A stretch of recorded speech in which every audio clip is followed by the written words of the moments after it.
ओम अज्ञानतिमिरान्धस्य ज्ञानाञ्जनशलाकया चक्षुरुन्मिलितं येन तस्मै श्रीगुरुवे नमः।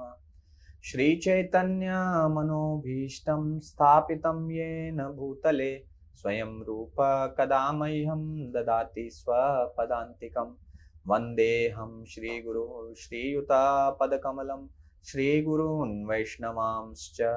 श्रीरूपं सागरजातं सहगण रघुनाथान्वितं तं सजीवं साद्वैतं सावधूतं परिजनसहितं कृष्णचैतन्यदेवं श्रीराधा कृष्णपादान् सहगण ललिता श्रीविशाखान्वितांश्च।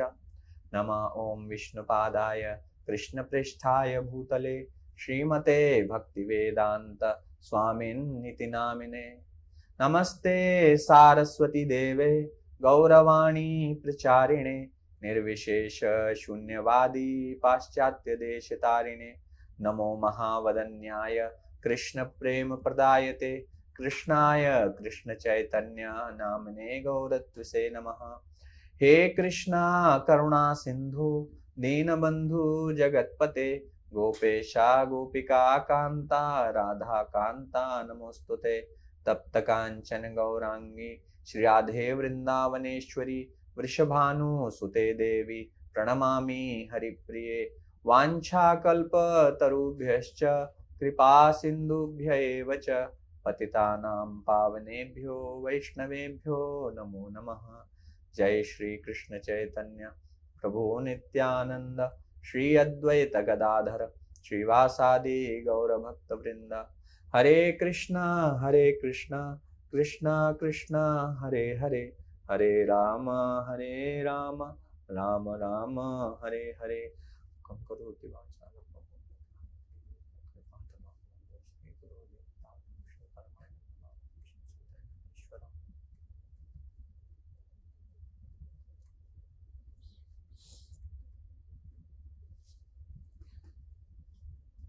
हरे कृष्णा। आज के भक्ति शास्त्री कक्षा में सभी रिवीजन कक्षा में सभी भक्तों का हार्दिक स्वागत है। तो हम चर्चा कर रहे थे नेक्टर ऑफ इंस्ट्रक्शन का। वैसे आप सभी का उस पर एग्जाम हो चुका है। एग्जाम से भी इम्पोर्टेंट है कि हम भक्ति शास्त्री करते हुए क्या सीखते हैं और उसको अपने जीवन में उतारते हैं। तो आज हम चर्चा करेंगे कि किस प्रकार से निंदा करने के बहुत सारे लाभ हैं। अगर हम निंदा करते हैं तो क्या क्या लाभ मिलते हैं, निंदा करने से क्या क्या आपके जीवन में आ सकता है। तो जिह्वा जो है वो वास्तव में सॉफ्टवेयर जिह्वा है। जिह्वा को बहुत आनंद आता है दूसरों की निंदा करने में। ये कोई इंस्ट्रूमेंट, ऐसा कोई उपकरण नहीं है, ये एक्चुअली सॉफ्टवेयर है और इसकी इच्छा होती रहती है कि हम किसी न किसी की निंदा करें, किंतु इसको पता नहीं है जिह्वा को कि जो यह निंदा करके जो यह साउंड प्रोड्यूस करती है, जो आवाज निकालती है, वो आवाज मेढक द्वारा निकाली गई आवाज के समान है। क्योंकि मेढक जो आवाज निकालता है उसको तो लगता है कि मैं बहुत सुंदर गाना गा रहा हूँ, टर्र टर्र, मैं बहुत अच्छा गाना गा रहा हूँ, लेकिन उसे नहीं पता कि इस आवाज की वजह से कौन आकर्षित हो रहा है। तो कौन आकर्षित हो रहा है? इस आवाज की वजह से सर्प आकर्षित, हाँ सर्प। तो सर्प आकर्षित होता है और तुरंत ही मेंढक को अपने जबड़े में, अपने मुंह में ले लेता है। तो इसी प्रकार से यदि हम यह नहीं समझेंगे कि हमारी टंग को, हमारी जिह्वा को क्या साउंड प्रोड्यूस करनी चाहिए, तो हम इसी प्रकार से मेढक की तरह आवाज निकालते रहेंगे और जो काल के रूप में, मृत्यु के रूप में जो सर्प है वो हमें ग्रसने के लिए उसको और करीब बुलाते रहेंगे, उसको आकर्षित करते रहेंगे, आइए आइए आइए हमें निगल जाइए। तो सभी डिवोटीज से रिक्वेस्ट है कि अपना वीडियो खोल के बैठें ताकि आप सबका भी ध्यान रहेगा मेरी तरह। तो महाभारत में यह संदर्भ आता है कि किस प्रकार से जो व्यक्ति निंदा करता है उसको क्या क्या पुरस्कार प्राप्त होते हैं। ये सभी पुरस्कारों के बारे में हम चर्चा करेंगे। तो इसको पुरस्कार को आप समझिएगा कि वास्तव में किन अर्थों में पुरस्कार की चर्चा हो रही है, ये जो हमारे इन्वर्टेड कॉमा होते हैं उसमें। तो ये क्या किस प्रकार के रिवॉर्ड्स हम प्राप्त करने वाले हैं। तो सबसे पहले ये दिखाइए, सद वा परिवादो, दिखाई दे रहा है क्या? Yes, somebody wants to repeat? कि कोई रिपीट कर सकता है? सद वा परिवादो, अनम्यूटिंग कर पा रहे क्या?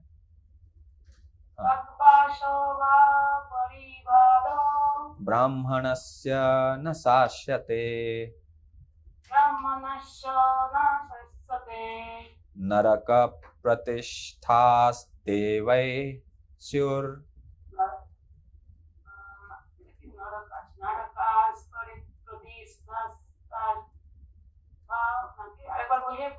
नरक प्रतिष्ठास्ते वैश्युर् य एवं कुर्वते जनः।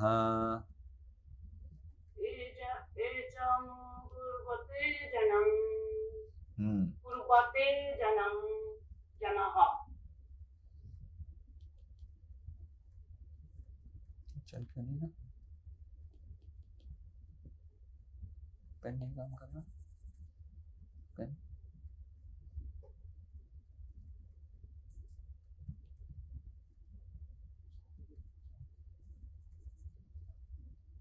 चार नहीं है क्या?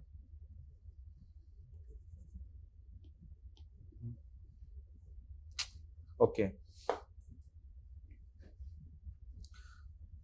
तो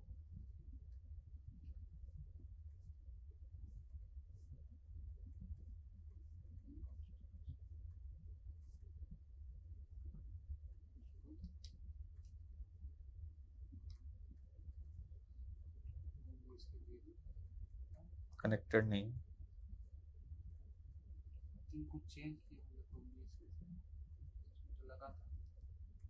ठीक ठीक है, छोड़। ओके, तो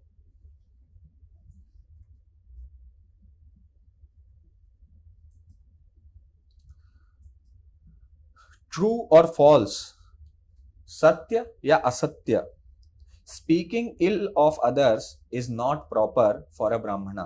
दूसरों की निंदा करना किसी ब्राह्मण के लिए ठीक नहीं है।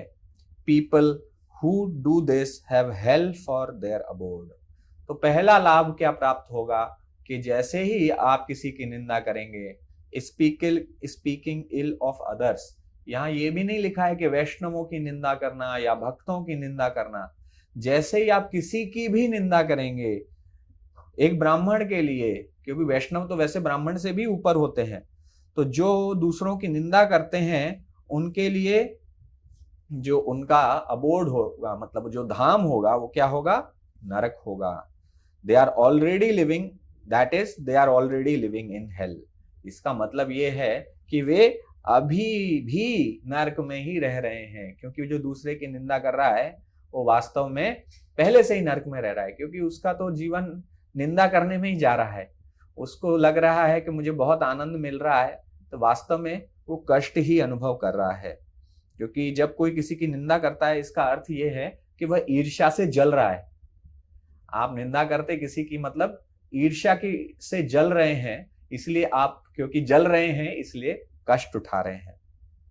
तो इसलिए सनत सुजाता टू धृतराष्ट्र, महाभारत उद्योग पर 44.24। नेक्स्ट है the ignorant seek to injure the wise. तो जो अज्ञानी है वो विद्वान व्यक्ति को चोट पहुंचाना चाहता है। कैसे चोट पहुंचाना चाहता है? बाय मलाइस, वह उसको ईर्ष्या करके, एंड बैक बाइटिंग, उसको पीछे, बैक बाइटिंग मतलब पीछे निंदा करना, पीछे से, जब कोई सामने नहीं है उस समय ना बोल के, अगर आपको किसी से कुछ समस्या है तो सामने बोल के आप निपटा सकते हैं।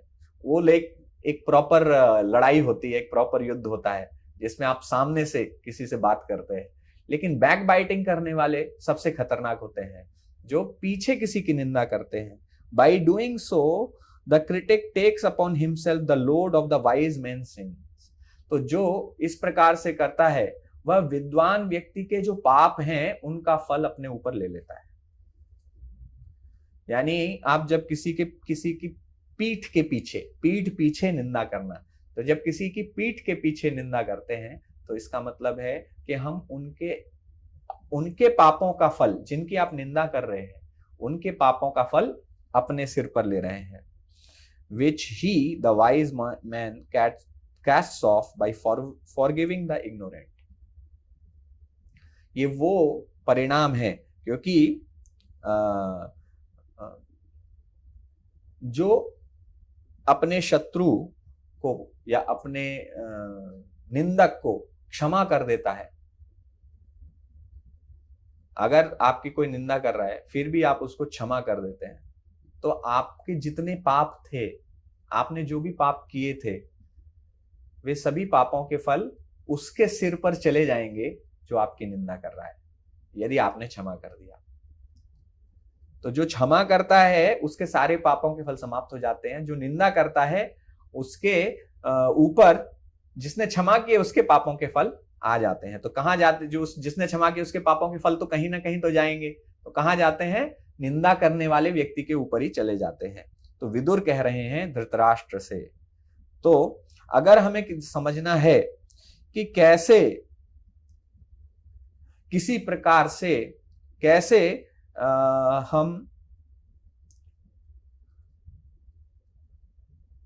दूसरों के कर्मों का फल भोग रहे हैं, तो ये हम कैसे समझेंगे?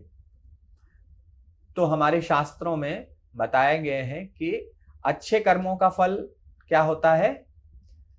जन्म ऐश्वर्य श्रुत श्रीभीर। जन्म यानी अच्छे परिवार में जन्म होना, ऐश्वर्य, आपको वैभव मिलना, धन मिलना, आपके पास सारी सुविधाएं होना, ये ऐश्वर्य है।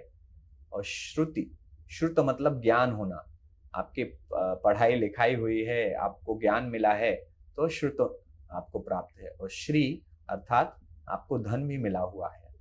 तो जन्म ऐश्वर्य श्रुत श्री, ये अच्छे कर्मों के फल हैं। और जन्म से क्या होता है? जन्म की वजह से आपको प्रशंसा मिलती है समाज में। इन चारों के, जन्म ऐश्वर्य श्रुत और श्री के 4 फल प्राप्त होते हैं। वो क्या होते हैं कि जन्म जिसका अच्छे परिवार में हुआ है उसको समाज में बड़ा सम्मान दिया जाता है। जिसके पास ऐश्वर्य है, वैभव है, तो उसके पास आनंद प्राप्त करने का अवसर है, वह आनंद भोग सकता है। और श्री जिसके पास है उसको स्वीकार किया जाता है। और जिसके पास श्रुत है अर्थात ज्ञान है, वह अपने जीवन में ज्ञान का उपयोग कर सकता है। तो ये उसके फल है। लेकिन अगर कोई यह होते हुए भी, जन्म ऐश्वर्य श्रुत श्री प्राप्त होते हुए भी, अगर इन फलों को एंजॉय नहीं कर पा रहा है, यानी इसको प्राप्त नहीं कर पा रहा है, इसके फल, यानी जन्म तो अच्छे घर में हुआ है लेकिन फिर भी उसकी निंदा हो रही है समाज में, तो इसका मतलब यह है कि वह दूसरों के कर्मों का फल भोग रहा है। तो आपका जन्म अच्छा होगा लेकिन आपको एप्रिसिएशन नहीं मिलेगा, प्रशंसा नहीं मिलेगी। आप बहुत सुंदर होगे लेकिन आपको उस सुंदरता के लिए कोई प्रशंसा नहीं मिलेगी। अगर आप बहुत ज्ञानवान हैं लेकिन ज्ञानवान होने के बावजूद आप उसको अपने जीवन में उपयोग नहीं कर पाओगे। कैसे? ऐसी सजा किसको मिली थी? किसको शाप मिला था? ये किसी को याद है? किसी को शाप मिला था ये महाभारत में, कि जब ज्ञान की वास्तव में आपको आवश्यकता पड़ेगी तब उस ज्ञान को आप उपयोग नहीं कर पाएंगे। कर्ण को मिली थी प्रभु जी। हाँ, तो कर्ण को ये शाप मिला था उनके गुरु से कि वास्तव में जब तुम्हें ज्ञान की आवश्यकता होगी तो तुम नहीं कर पाओगे।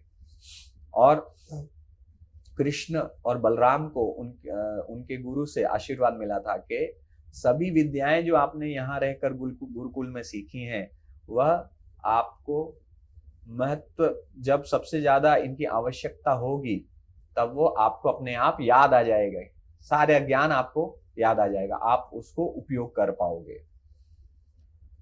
ऐसे लोगों के पास धन होगा लेकिन उनके पास उस धन को वो इंजॉय नहीं कर पाएंगे, उसको प्राप्त नहीं कर पाएंगे। तो किसी व्यक्ति के पास बहुत सारे अच्छे कर्म हो सकते हैं लेकिन वह अच्छे कर्म दूसरों की निंदा करके वह समाप्त कर देता है, उससे बुरे फल प्राप्त कर लेता है।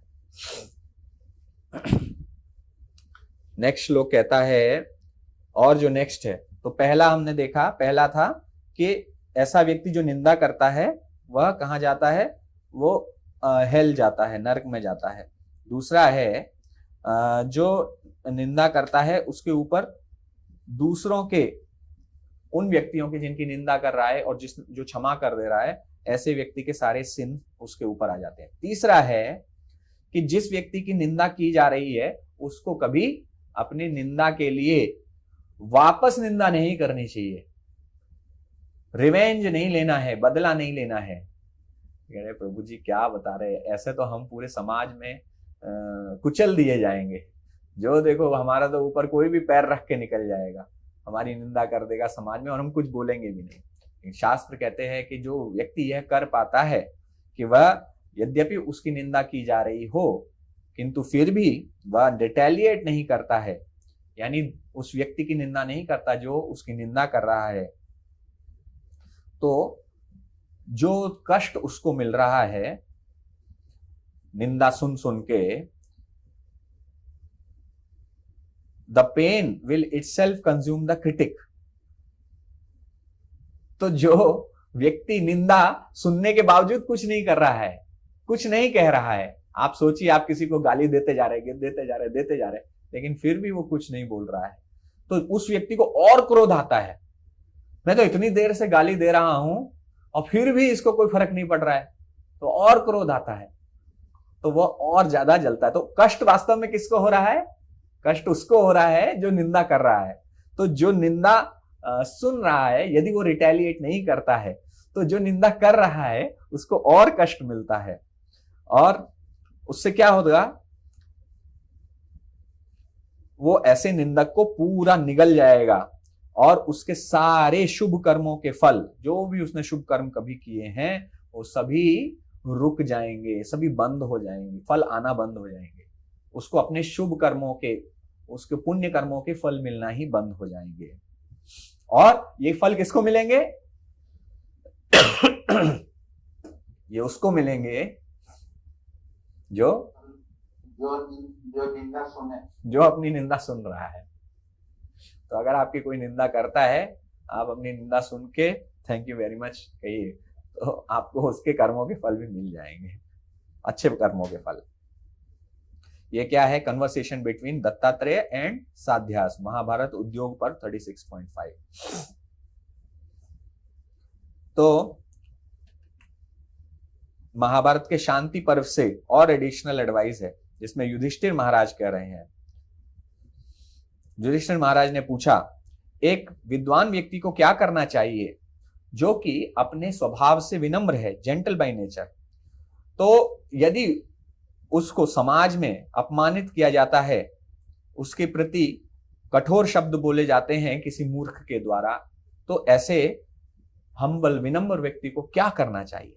तो भीष्म उत्तर देते हैं, सुनो राजन, how this topic is generally describe.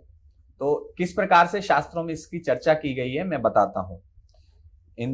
In this world a wise man should always be tolerant of an ignorant person. तो एक विद्वान व्यक्ति को हमेशा एक अज्ञानी व्यक्ति, एक ज्ञानवान व्यक्ति को अज्ञानी व्यक्ति को टॉलरेट करना चाहिए, ऐसे अज्ञानी को टॉलरेट करना चाहिए, क्योंकि अज्ञानी व्यक्ति क्या कर रहा है, अपना खुद का नुकसान कर रहा है, आपका कोई नुकसान नहीं कर रहा है। One who remains tolerant not becoming angry, जो इस प्रकार से सहनशील बनकर रहता है, इसी को कहते हैं सहनशील बनना। तृणादपि सुनीचेना तरोरपि सहिष्णुना, तो जो तरु के समान सहिष्णु होता है यानी सहनशील होता है, उसको लोग काट देते हैं फिर भी वह कुछ रिटेलिएट नहीं करता, कुछ प्रतिक्रिया नहीं देता, तो ऐसा सहनशील व्यक्ति जो होता है, गुस्सा नहीं करता, क्रोध नहीं करता, उसको अब निंदा करने वाले व्यक्ति के सारे पायस क्रेडिट, पुण्य के फल उनको प्राप्त हो जाते हैं। उसके सारे पाप जो खुद के पाप हैं वो ऐसे व्यक्ति के ऊपर चले जाते हैं, तो एक्सचेंज हो जाता है। तो निंदा कर रहा है उसके पुण्य आपके पास आ जाएंगे, और जो आपके पाप हैं उसके फल निंदा करने वाले के पास चले जाएंगे। तो इसीलिए one should always tolerate where whatever a foolish person says. तो एक मूर्ख व्यक्ति जो कुछ भी कहे उसको सहन कर लेना चाहिए। ऐसे, क्योंकि ऐसी प्रशंसा और ऐसी निंदा की कोई मूल्य नहीं है, क्योंकि कौन बोल रहा है, ये एक मूर्ख है जो ये सब बोल रहा है। तो ऐसे मूर्ख द्वारा बोले गए ना तो प्रशंसा के कोई मूल्य है, ना ही निंदा का कोई मूल्य है। ऐसा व्यक्ति केवल जंगल में जिस प्रकार से कौवा बोलता रहता है ना, उस प्रकार से कांव कांव कांव कांव करता रहेगा। महाभारत, अथ श्री महाभारत कथा। और यदि कोई व्यक्ति, अब देखिए प्रशंसा करते हैं तो क्या होता है, a person who praises someone in his presence, अगर सामने प्रशंसा करता है लेकिन पीछे निंदा करता है, तो ऐसे बहुत सारे व्यक्ति हैं। Kaliyuga hypocrisy, Kaliyuga is the age of quarrel and hypocrisy. Quarrel मतलब झगड़ा, लड़ाई, हिपोक्रेसी मतलब पाखंड मतलब सामने कुछ और पीठ के पीछे कुछ और, अर्थात मुंह में राम बगल में छुरी। हिंदी में एक कहावत है कि मुंह में तो राम राम राम राम राम राम, पीछे जो है छुरी छुपा के रखी है कि जैसे ही आएगा राम राम राम राम राम राम राम राम राम खचाक से मार देना है। तो ये जो है कलयुग की विशेषता है, पाखंड। तो इस प्रकार से सामने तो व्यक्ति को बहुत प्रशंसा करता है, अरे बहुत अच्छे हैं ये तो, अरे हरे कृष्ण महामंत्र का जप करते हैं, ये भगवत गीता पढ़ते हैं, बड़े अच्छे व्यक्ति हैं। और जैसे ही वो चला जाता है, अरे पूरे दिन ये राम राम राम राम करता रहता है, कुछ ध्यान नहीं देता है परिवार पे, हरे कृष्णा जपता रहता है, और ना खाना बनाना आता है, ना कुछ करना आता है। तो जो इस प्रकार से सामने प्रशंसा करे और पीछे निंदा करे, तो ऐसे व्यक्ति को क्या होता है ये देखते हैं, वह कुत्ते से बेहतर नहीं है, कुत्ते से के समान है, is no better than a dog. और ऊपर के प्लैनेट्स में जाने के सारे जो अवसर हैं वो समाप्त हो जाते हैं ऐसे व्यक्ति के लिए। तो इसीलिए भक्तों को बहुत ध्यान देना चाहिए कि हम इतना पढ़ रहे हैं निंदा के बारे में, तो हम निंदा के इस प्रपंच में ना पड़ें, क्योंकि हम अपना आध्यात्मिक जीवन पूरा बर्बाद कर लेते हैं। हम देखते हैं कि भक्तों के अंदर बहुत कमियां हैं, और कई बार सच में होती भी है, क्योंकि इस्कॉन में जो भी आ रहा है वो कोई सिद्ध पुरुष, जो महान महात्मा तो नहीं आ रहा है। इस्कॉन में ज्वाइन करने जो नए नए लोग आ रहे हैं, जुड़ रहे हैं, हमारे जैसे दासोस्मी परिवार भी बढ़ रहा है। अब जैसे जैसे लोग आएंगे, आप उनको मिलेंगे, देखेंगे, सब कहां से आ रहे हैं, बाहर कलयुग से, यानी माया से प्रभावित लोग आ रहे हैं, धीरे धीरे करके आकर्षित हो रहे हैं कृष्ण के प्रति। लेकिन पुरानी जो उनकी आदतें हैं वे अभी नहीं जल्दी समाप्त होंगी।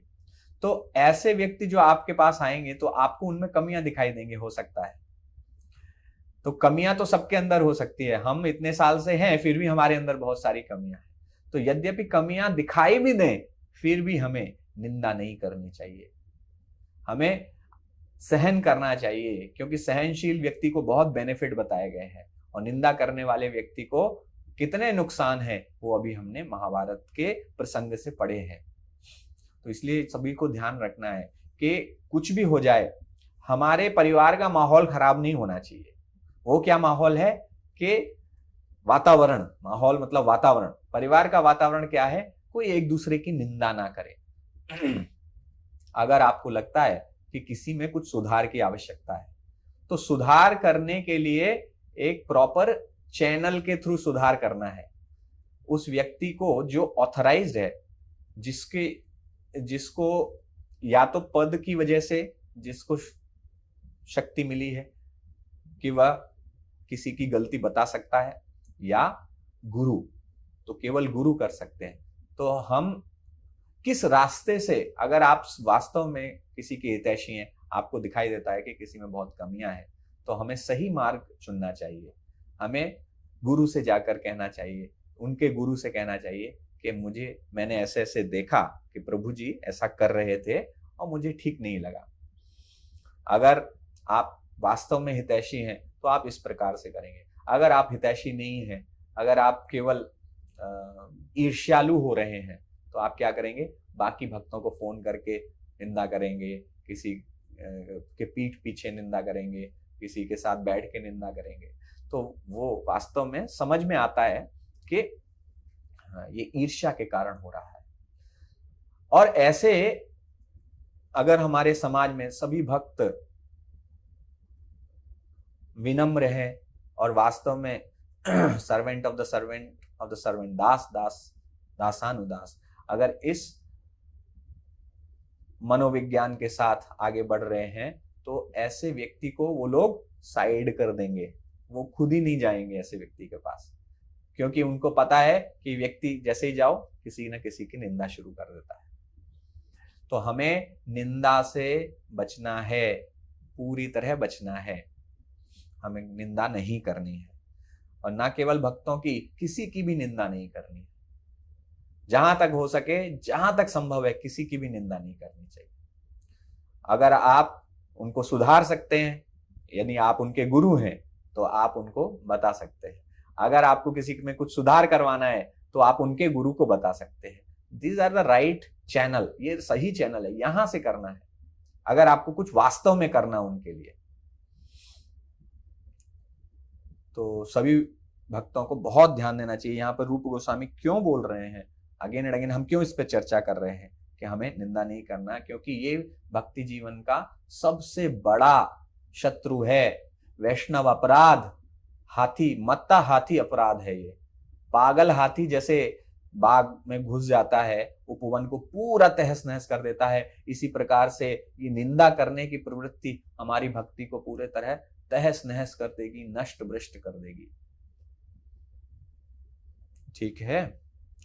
और भक्तों को क्या चाहिए, यहां पर एक और चीज बताई गई है, हमारे भक्तों को एस्ट्रोलॉजी और साइकोलॉजी दोनों से बड़ा सावधान रहना चाहिए, क्योंकि एस्ट्रोलॉजी मुझे आती है तो मुझे पता है, एस्ट्रोलॉजी से आपको समझ में आ जाता है कि किसके अंदर क्या गुण है और क्या दुर्गुण है।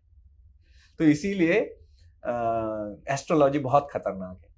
मुझे पता है, मैं जानता हूं, अच्छा सुखेश्वर प्रभु के चार्ट में ये लिखा हुआ है, इनका चंद्रमा यहाँ पर है, इनका शनि यहाँ पर है, इसका मतलब ये ऐसे करते होंगे, ये वैसे करते होंगे। तो जैसे ही मैं ऐसे सोचने लगूंगा, मैं निंदा करने लगूंगा, तो मेरा क्या होगा, मेंटेलिटी बन जाएगी, उनके प्रति एक विचारधारा बन जाएगी कि ये ऐसे ही हैं। लेकिन कृष्ण भावना, जो कृष्ण भक्ति है, वो ग्रहों के प्रभाव से ऊपर है। ग्रह का प्रभाव तब तक रहता है जब तक व्यक्ति भक्ति नहीं करता या भक्ति में प्रवेश नहीं करता। जैसे ही व्यक्ति भक्ति में प्रवेश करने लगता है तो ये ग्रहों के प्रभाव भी बदलने लगते हैं धीरे धीरे। तो हमें ये समझना है कि एस्ट्रोलॉजी हमें दूसरों के प्रति एक विचारधारा हमारी बना देती है, जो कि गलत होता है। वो again it will be judging, ये जज करना हो जाता है। सिमिलरली साइकोलॉजी जो मनोविज्ञान है, तो कुछ भक्त मनोविज्ञान पढ़ते हैं, तो मनोविज्ञान में अगर बात आप स्मार्ट हो जाएंगे, अच्छा इन्होंने ये सेंटेंस बोला तो इस सेंटेंस का मीनिंग ये है, इनके दिमाग के पीछे ये चल रहा है। तो साइकोलॉजी वाला क्या होगा, इस प्रकार से देखेगा, अच्छा ये इस काम को ऐसे करता है, मतलब इनकी साइकोलॉजी ऐसी है। तो अगेन आप क्या कर रहे हो, जज कर रहे हो भक्तों को। तो आप जैसे ही वैष्णवों को जज करने लगते हैं तो आप वैष्णव अपराध करने लगते हैं। तो इससे क्या होगा, हम फिर से निंदा के चक्र में फंस सकते हैं। तो इसीलिए गुरु को भी तब तक किसी की गलती नहीं बतानी चाहिए जब तक वह आपके पास विनम्रता के साथ हाथ जोड़कर नहीं आता कि मुझे सुधार करना है अपने भक्ति में। तो जो मुझसे गलतियां हो रही हैं आप उनको बताइए ताकि मैं उनको सुधार कर सकूं। तो जब तक भक्त खुद नहीं पूछेगा आपसे तो हमें कभी किसी की गलती बतानी नहीं चाहिए, न सामने न पीछे, ठीक है। कभी हमें किसी की गलती नहीं निकालनी चाहिए। और केवल तभी आप गलती निकाल सकते हो जब आपको उनके प्रति करुणा है। वो भी आप करुणा वो आपसे करुणा लेना भी चाहते हैं कि नहीं, आप उनको सुधारना चाहते हो, लेकिन उनके मन में आपके प्रति कोई सम्मान नहीं है, तो फिर आप उनको कुछ कह नहीं सकते।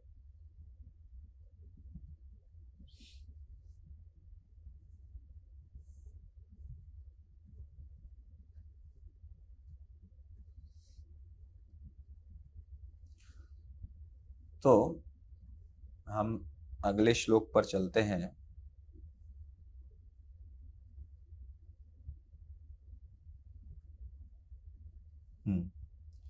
NOI 7।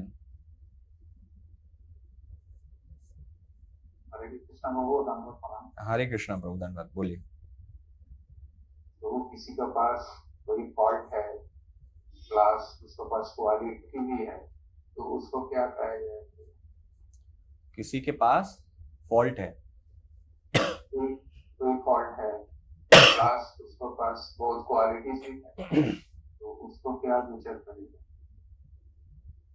सबके पास तो यही है, सबका तो यही है, सबके अंदर कुछ क्वालिटी भी है। कोई भी ऐसा नहीं है हमारे बीच में जिसके अंदर क्वालिटी भी ना हो और ना कोई फॉल्ट हो।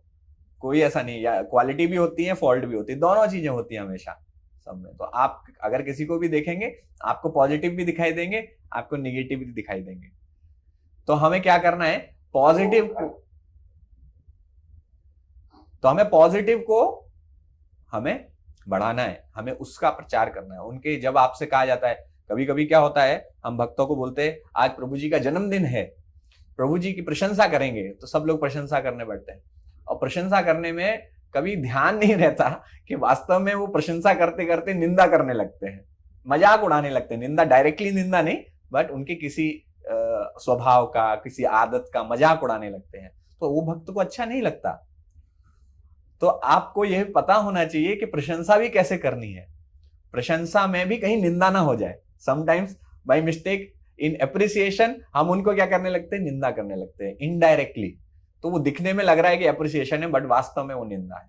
तो इसलिए अप्रिशिएट करना है डिवोटीज को, उनके अच्छे गुणों को हमें प्रशंसा करनी चाहिए अच्छे शब्दों में। और कौन से गुण, प्रभु जी बहुत अच्छा गिटार बजाते हैं, बहुत अच्छा हारमोनियम बजाते हैं, बहुत अच्छा गाते हैं, ये गुणों की प्रशंसा करने का कोई फायदा नहीं है, क्योंकि ये मटेरियल कोई गुण है। बहुत पैसा है, प्रभु जी के पास बहुत पैसा है, उनकी बहुत अच्छी गाड़ी है, तो गाड़ी बड़ी अच्छी है उनकी, क्या बोलते हैं, क्या गाते हैं, क्या हंसते हैं, कितने सुंदर दिखते हैं। ये प्रशंसा वाली भक्तों के बीच में ये सब प्रशंसा के विषय नहीं है। प्रशंसा के विषय हैं उनके गुण। और कौन से गुण, वो गुण जो एक भक्त के अंदर होते हैं, जो एक वैष्णवोचित गुण जो है, उन गुणों की प्रशंसा करनी चाहिए कि प्रभु जी के मन में सभी जीवात्माओं के प्रति बहुत करुणा है। जाते हैं एक छोटे से कीड़े को भी देखते हैं तो प्रभु जी हरि नाम बोलते हैं उसके लिए। प्रभु जी प्रचार में लगे हुए हैं, प्रभु जी सेवा में बहुत अच्छी सेवा करते हैं, विनम्रता के साथ सेवा करते हैं। मैंने देखा है कि कभी कभी रात रात भर भी उनको सेवा करनी पड़ती है, वो करते हैं। तो ये वैष्णवोचित गुण है, ऐसे गुणों की प्रशंसा करनी चाहिए। तो नए नए लोग आते हैं जब भक्ति में, तो उनको पता भी नहीं होता कि कैसे प्रशंसा करनी चाहिए। तो हमारे एक बार काकीनाडा टेम्पल में एक डिवोटी आए थे, तो उनसे कहा गया था कि आप बताइए कि आपके कृष्णा कॉन्शियसनेस में कैसा अनुभव है, क्या हुआ, क्या क्या अच्छी चीजें हुई। तो जब आप कृष्ण भक्ति में आए हैं तो आप बताएंगे आपके जीवन में क्या क्या अच्छी चीजें हुई। आपको क्या बताना है? आपको बताना चाहिए कि मैं और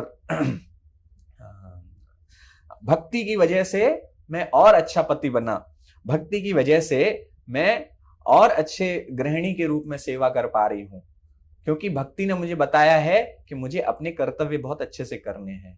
ठीक है, तो ये इट इज ओके, ये इस प्रकार से हम गुणगान कर सकते हैं। बट वो डिवोटी कहे कि भक्ति जब से करने लगा मेरे जीवन में 4 चांद लग गए हैं और बहुत पैसा आने लगा मेरे पास, अभी मैंने नई कार खरीद ली, तो भक्ति करने से कार आ गई। तो भक्ति करने का ये प्रभाव नहीं है। और अगर हो डेफिनेटली भक्ति करने से बहुत सारे ऑस्पिशियस चीजें होती हैं, धन भी आने लगे, श्री आने लगते हैं। नारायण की आप वर्शिप करेंगे तो श्री तो आने लगेंगी अपने आप ही। But we do not start glorifying कि भक्ति की वजह से श्री आ रही है। ये हम इसको ग्लोरीफाई नहीं करते हैं। हम ये कहते हैं कि भक्ति की वजह से हम किस प्रकार से और सरल हृदय बनने की कोशिश कर रहे हैं। हम दूसरों में अब दुर्गुण नहीं देखते हैं, हम दूसरों के अच्छे गुणों को देखते हैं। तो इस प्रकार से हमें प्रशंसा करनी चाहिए। तो प्रशंसा करना बहुत इंपॉर्टेंट है, लेकिन कैसे प्रशंसा करना है वो और भी इंपॉर्टेंट है। तो हमें वो भी सीखना चाहिए कि कैसे हम दूसरों की प्रशंसा करें। तो गुण और दुर्गुण दोनों दिखाई देंगे, लेकिन हमें गुणों पर फोकस करना है। तो आपके सामने अगर पूरी एक सफेद दीवार है, तो सफेद दीवार पे बीच में एक काला डॉट लगा हुआ है, तो आप क्या बोलेंगे? क्या बोलेंगे कि देखो ये दीवार पे काला काला धब्बा लगा हुआ है। कोई उस सफेद गुण को भूल गया जो पूरी दीवार सफेद है, क्योंकि वो काला धब्बा बहुत स्पष्ट दिखाई देता है। तो अगर किसी का चरित्र पूरा साफ है लेकिन एक थोड़ा सा धब्बा लग गया तो वो तुरंत दिखाई देने लगता है सबको। तो हम क्या करते हैं? वी फॉरगेट, हम भूल जाते हैं कि इतना सब सफेद है। हम केवल क्या याद रखते हैं कि ये धब्बा है, ये काला है। ये हमारी समस्या है कि हम उस काले धब्बे पे फोकस करते हैं, बिकॉज हमारी बुद्धि वैसी है। हम काले धब्बे पे फोकस करते हैं जबकि सफेद पूरा चरित्र पड़ा हुआ है। तो इसलिए हमें फोकस करना है कि धवल चरित्र पर फोकस करना है, किसी काले धब्बे पे फोकस नहीं करना है। That's how we have to appreciate devotees. ठीक है प्रभु, मुझे पता नहीं आपने क्या क्वेश्चन पूछा था, मैंने तो बोल दिया। ठीक है, थैंक यू। ओके, हरे कृष्णा।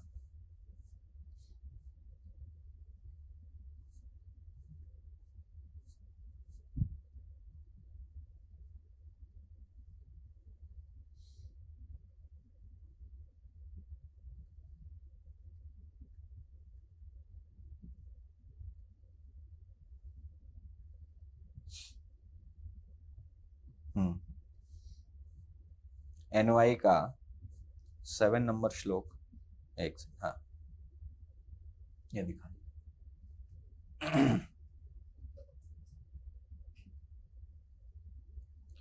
स्यात्, somebody can repeat, स्यात् कृष्ण नाम चरितादिसिताप्य विद्या।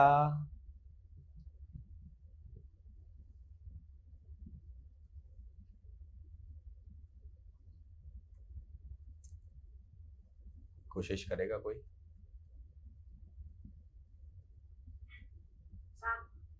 कृष्ण नाम चरितादिसिताजोति अविद्या। पित्तोपतप्तरसनस्य नरोचिकानु।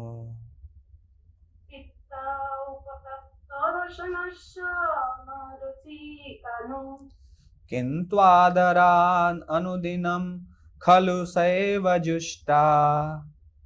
किन्तु आदरात् अनुदिनं खलु सैव जुष्टा। स्वाद्विक्रमाद् भवति तद्गदः मूलहन्त्री। स्वाद्विक्रमाद् भवति तद्गद मूलहन्त्री। The holy name, character, pastimes and activities of Krishna are all transcendently sweet like sugar candy. तो भगवान का नाम, उनका चरित्र, उनकी लीला और उनके सभी जो गतिविधियां हैं, जो कार्य हैं, वो सब किसी मिश्री के समान मीठे हैं, दिव्य रूप से मीठे हैं। Although the tongue of one afflicted by the jaundice of avidya, लेकिन यद्यपि ऐसे व्यक्ति जो अविद्या से ग्रस्त है, उसकी जो जिह्वा है, वो अविद्या के जॉन्डिस से ग्रस्त है। अविद्या का जॉन्डिस मतलब पीलिया, हिंदी में पीलिया कहते हैं, पीलिया की बीमारी से ग्रस्त है। उसको भगवान के नाम रूप गुण लीला इसमें किसी में स्वाद नहीं आता। क्योंकि हमारी जिह्वा इस अज्ञान के, अविद्या के पीलिया से ग्रस्त है, इसलिए हमें भगवान कृष्ण के नाम लेने में कोई आनंद नहीं आता। It is wonderful that simply by carefully chanting these sweet names every day, a natural relish awakens within his tongue and his disease is gradually destroyed at the root. तो यह बहुत अद्भुत है, बहुत आश्चर्यजनक है कि केवल भगवान के पवित्र नामों का जप करने से, प्रतिदिन जप करने से, तो ऐसी जिह्वा के ऊपर एक स्वाद प्रकट हो जाता है और जो उसकी बीमारी है वो जड़ से समाप्त हो जाती है। तो श्रील प्रभुपाद इसमें कहते हैं कि किस प्रकार से जब व्यक्ति पीलिया से ग्रस्त होता है तो उसको गन्ने का जूस दिया जाता है, तो गन्ने का जूस उसको कड़वा लगता है, लेकिन गन्ने का जूस उसके पीलिया के लिए दवाई है। यदि वह गन्ने का जूस पीता रहेगा तो उसी से उसका पीलिया ठीक हो जाएगा। तो ऐसे में व्यक्ति को क्या करना चाहिए? यद्यपि कोई टेस्ट नहीं आ रहा, उसको कड़वा लग रहा है, लेकिन फिर भी उसको पीते रहना चाहिए, पीते रहना चाहिए, पीते रहना चाहिए, क्योंकि उससे क्या होगा? उसी से उसका उपचार होगा, उसी से बीमारी ठीक होगी। इसी प्रकार से क्योंकि हम अविद्या के पीलिया से ग्रस्त है, इसलिए हमें कृष्ण नाम जपने में कोई रुचि नहीं है, किंतु आदराद अनुदिनम, आदर के साथ जब हम प्रतिदिन भगवान कृष्ण का नाम जपते रहेंगे तो हमारे जिह्वा के ऊपर उसका स्वाद आ जाएगा। हमारे 10 अपराधों में से जो सबसे महत्वपूर्ण चीज है वह यह है, it is also an offence to chant inattentively, कि हम जब ध्यान पूर्वक जप नहीं करते हैं, यह बहुत बड़ा अपराध है, क्योंकि सारे अपराधों की जड़ यही है, ध्यान पूर्वक जप ना करना। और ये एक ऐसा अपराध है जो सब करते हैं। कोई क्या यहां बैठ के बोल सकता है? मैं अगर पूछूं कि प्रभु जी क्या आप निंदा करते हैं किसी की, तो हो सकता है आप में से कुछ डिवोटीज किसी की निंदा नहीं करते, डेफिनेटली। लेकिन अगर ये पूछूं, प्रभु जी क्या नाम जप ध्यान से करते हैं? कभी भी आपका ध्यान नहीं भटकता नाम जप से? तो क्या कोई हाथ उठा सकता है कि हाँ मेरा नाम जप से कभी ध्यान नहीं भटकता? तो ऐसा किसी के साथ नहीं होता। Every devotee commits this offense until unless one becomes a pure devotee. Until unless one actually puts the effort. तो हम एफर्ट तो डालते रहते हैं, एफर्ट डालते हैं, बीच बीच में याद आ जाता है तो डाल देते हैं। याद आ जाता है बीच बीच में कि अरे जप कर रहे हैं हम, जप करने में भूल जाते हैं कि जप कर रहे हैं हम। जप करते करते हमें ध्यान याद दिलाना पड़ता है, अरे जप कर रहे हैं, फिर से वापस लेके आओ, अपने मन को फिर से वापस लेके आओ जहां जहां घूम रहा है। तो ये एक ऐसा अपराध है, ये इसको कहते हैं प्रमाद, क्योंकि यहीं से सारे अपराध उत्पन्न होते हैं। इनअटेंटिवनेस एंड नेग्लिजेंस आर सिनोनिम्स। ये जो दोनों चीजें हैं, इनअटेंटिवनेस मतलब ध्यान पूर्वक न रहना, नेग्लिजेंस मतलब हिंदी में क्या कहेंगे इसको, वही ध्यान न देना। ये क्या है? एक दूसरे के पर्यायवाची हैं। और इस प्रकार का जो जप है, निग्लिजेंट यानी बिना किसी ध्यान के जप करना, जप करते हुए इधर उधर देखना, ये क्या कर रहे हैं, कौन खाना खा रहा है, कौन कैसे जा रहा है, कौन कितनी स्पीड से जा रहा है, कौन क्या बातें कर रहा है, मोबाइल में कौन सा मैसेज आ गया, आज क्या है, न्यूज क्या चल रही है, फेसबुक पे क्या चल रहा है, इंस्टाग्राम पे क्या चल रहा है, और उसके साथ हरे कृष्णा चल रहा है, कृष्ण कृष्ण हरे हरे हरे राम राम राम राम हरे हरे हरे कृष्ण कृष्ण कृष्ण हरे हरे हरे राम राम राम हरे हरे हरे। सम एक डिवोटी बोल रहे थे कि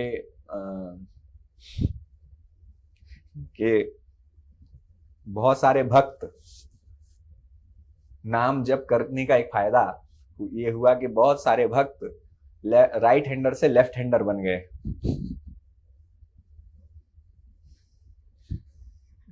समझ में आया आपको कि नाम जप करते हुए तो राइट हैंड तो यूज नहीं कर सकते, तो जप करते हुए लेफ्ट हैंड से सारे काम करते हैं, तो राइट हैंडर से लेफ्ट हैंडर बन गए नाम जप करते हुए।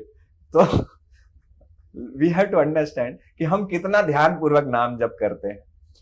तो जो इसका क्या बड़ा बेनिफिट मिला है कि लेफ्ट हैंड से काम करना सीख लिया। तो हमें ध्यान पूर्वक जप करना है। जप करते समय जैसे मौन व्रत के बारे में श्रील प्रभुपाद कहीं बोलते हैं कि मौनी बाबा होते हैं, बहुत सारे मौन व्रत लेते हैं, लेकिन समस्या ये है कि मौन, यहाँ पे तो लिखा है, उनके पास बड़ा बोर्ड लगा रहता है कि मौन व्रत, कि बाबा मौन व्रत कर रहे हैं, और उनके साथ पास में एक स्लेट और एक चौक होती है, तो वो मौन व्रत में चुप रहते हैं, लेकिन जो जो उनको कहना है सारा कम्युनिकेशन वो लिख के करते हैं। तो प्रभुपाद कहते हैं कि ये कैसा मौन व्रत है, दिस इज नॉट मौन व्रत, ये तो मजाक उड़ा रहे हैं मौन व्रत का, क्योंकि वो कम्युनिकेट तो कर ही रहे हैं। तो मौन व्रत का अर्थ, वास्तविक अर्थ प्रभुपाद कहते हैं कि है जब आप केवल कृष्ण कथा बोले, कुछ भी भौतिक चीजें ना बोले, वो वास्तव में मौन व्रत है। एक दिन आप निश्चय करें कि आज मैं कृष्ण के अलावा और कुछ चर्चा नहीं करूंगा, आज मैं कृष्ण के अलावा और कीर्तन के अलावा और कुछ बोलूंगा नहीं, तो ये है मौन व्रत। वास्तव में भक्त के लिए वही मौन व्रत है। तो ये बिना ध्यान लगाए जप करना प्रमाद कहते हैं। ये 3 प्रकार का होता है, औदासीन्य, जड्य एंड विक्षेप। ये हरिनाम चिंतामणि में आता है।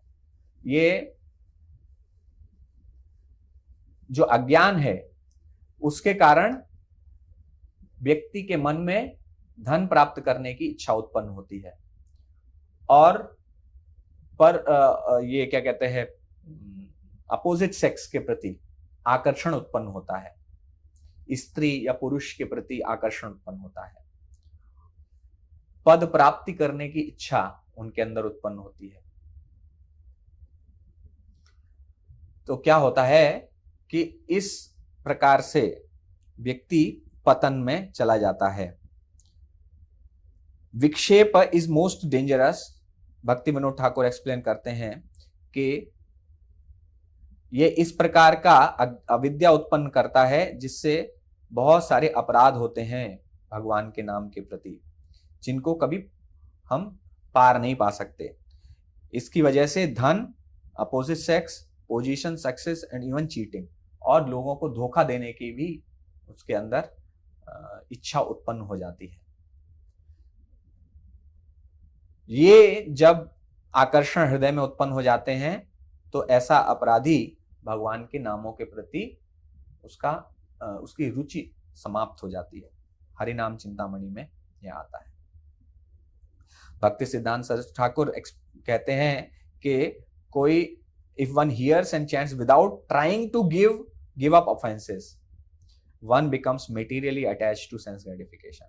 कि जब कोई चैंटिंग, जप और कीर्तन बिना ध्यान पूर्वक करता है और बिना अपराध की प्रवृत्ति को त्याग किए करता है, तो वह और भौतिक रूप से और मोहित हो जाता है, माया के प्रभाव में, माया की पकड़ में, जकड़ में और पड़ जाता है।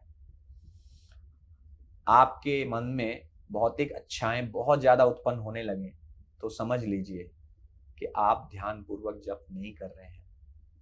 जैसे ही मन में आने लगे मुझे और धनवान बनना है, और आने लगे कि आज जो है बहुत सुंदर मेरे को अपने आपको बनाना है, अच्छे बाल, अच्छा कपड़ा, एकदम बहुत सुंदर दिखना चाहिए लोगों के सामने, तो जब इस प्रकार से आपके मन में इच्छा उत्पन्न होने लगे और आपके मन में ये आने लगे कि मैं कैसे ज्यादा अच्छा बोलूं कि सामने वाले स्त्री या पुरुष को आकर्षित कर सकूं अपनी तरफ, जब इस प्रकार के विचार मन में आने लगे, आप दूसरे को इंप्रेस करने के लिए, उनको प्रभावित करने के लिए, उनको इंप्रेस करने के लिए आप बोलने लगे, तो समझ लीजिए कि जप ध्यानपूर्वक नहीं हो रहा है। प्रभुपाद कहते हैं कि 99% हमारा जो भक्ति में प्रगति है वो हमारे जप की गुणवत्ता के ऊपर निर्भर करती है। हम जितना अच्छा जप करेंगे उतना ही अच्छा प्रगति हमारी होगी। अच्छा जप का मतलब क्या है? ध्यानपूर्वक जप। अच्छे जप का मतलब है अगर ध्यान नहीं लग रहा है तो ध्यान लगाने का प्रयास करना, ये एक अच्छा जप है। अच्छे जप का मतलब ये है कि अगर नींद आ रही है तो खड़े होकर जप करना है, ये अर्थात हम प्रयास कर रहे हैं कि मैं सोऊं नहीं। जप में मन क्यों नहीं लगता है? क्योंकि हमारे पाप इसका मतलब हमने बहुत ज्यादा किए हैं पूर्व जन्मों में, इसीलिए भगवान के नाम में हमारी रुचि नहीं है। कोई बहुत ज्यादा पाप किए हैं पूर्व जन्मों में, इस वजह से नाम रुचि नहीं उत्पन्न होती। जैसे रत्नाकर डाकू जो थे, वो राम नाम नहीं उनके मुंह से निकल पा रहा था, तो नारद मुनि ने उनको मरा बोलने के लिए बोला कि मरा बोलो तब तुम्हारा राम निकलेगा। तो मरा मरा मरा मरा मरा राम राम राम राम राम राम राम राम राम, तब उनका राम राम निकला। क्यों? क्योंकि अनेक पाप, बहुत बड़े डाकू थे, लोगों को लूटते थे, हिंसा करते थे, मारते थे, तो भगवान का नाम तक नहीं ले पा रहे थे। तो यदि हमारी नाम जप में रुचि नहीं जगती है तो इसका मतलब यह है कि बहुत पाप हमने किए हैं।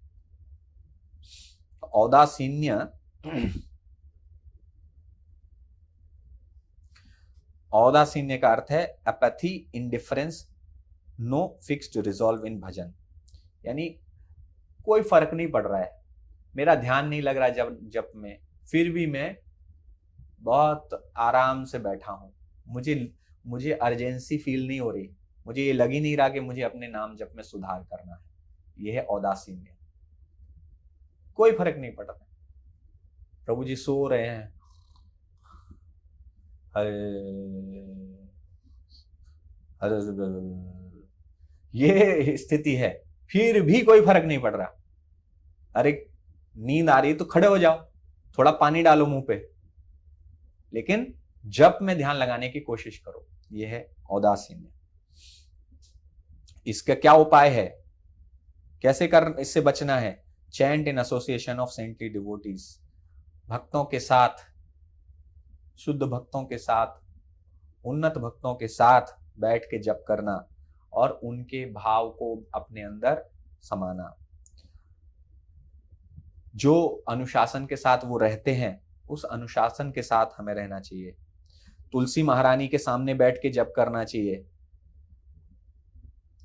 या भगवान के किसी तीर्थ स्थान पर जाकर भी जप कर सकते हैं।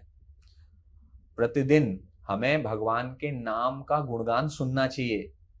ऐसे लेक्चर सुनने चाहिए जिसमें हरि नाम के बारे में चर्चा की गई है, हरि नाम के गुणों के बारे में चर्चा की गई है। ऐसे हमें उपदेश सुनने चाहिए और भगवान के भक्तों के गुणों के आख्यान सुनने चाहिए, जहां पर भक्तों के गुणगान किए गए हों। जितना ज्यादा हो सके नाम संकीर्तन करना चाहिए। जड्य क्या है? लेजीनेस इन चैंटिंग, आलस,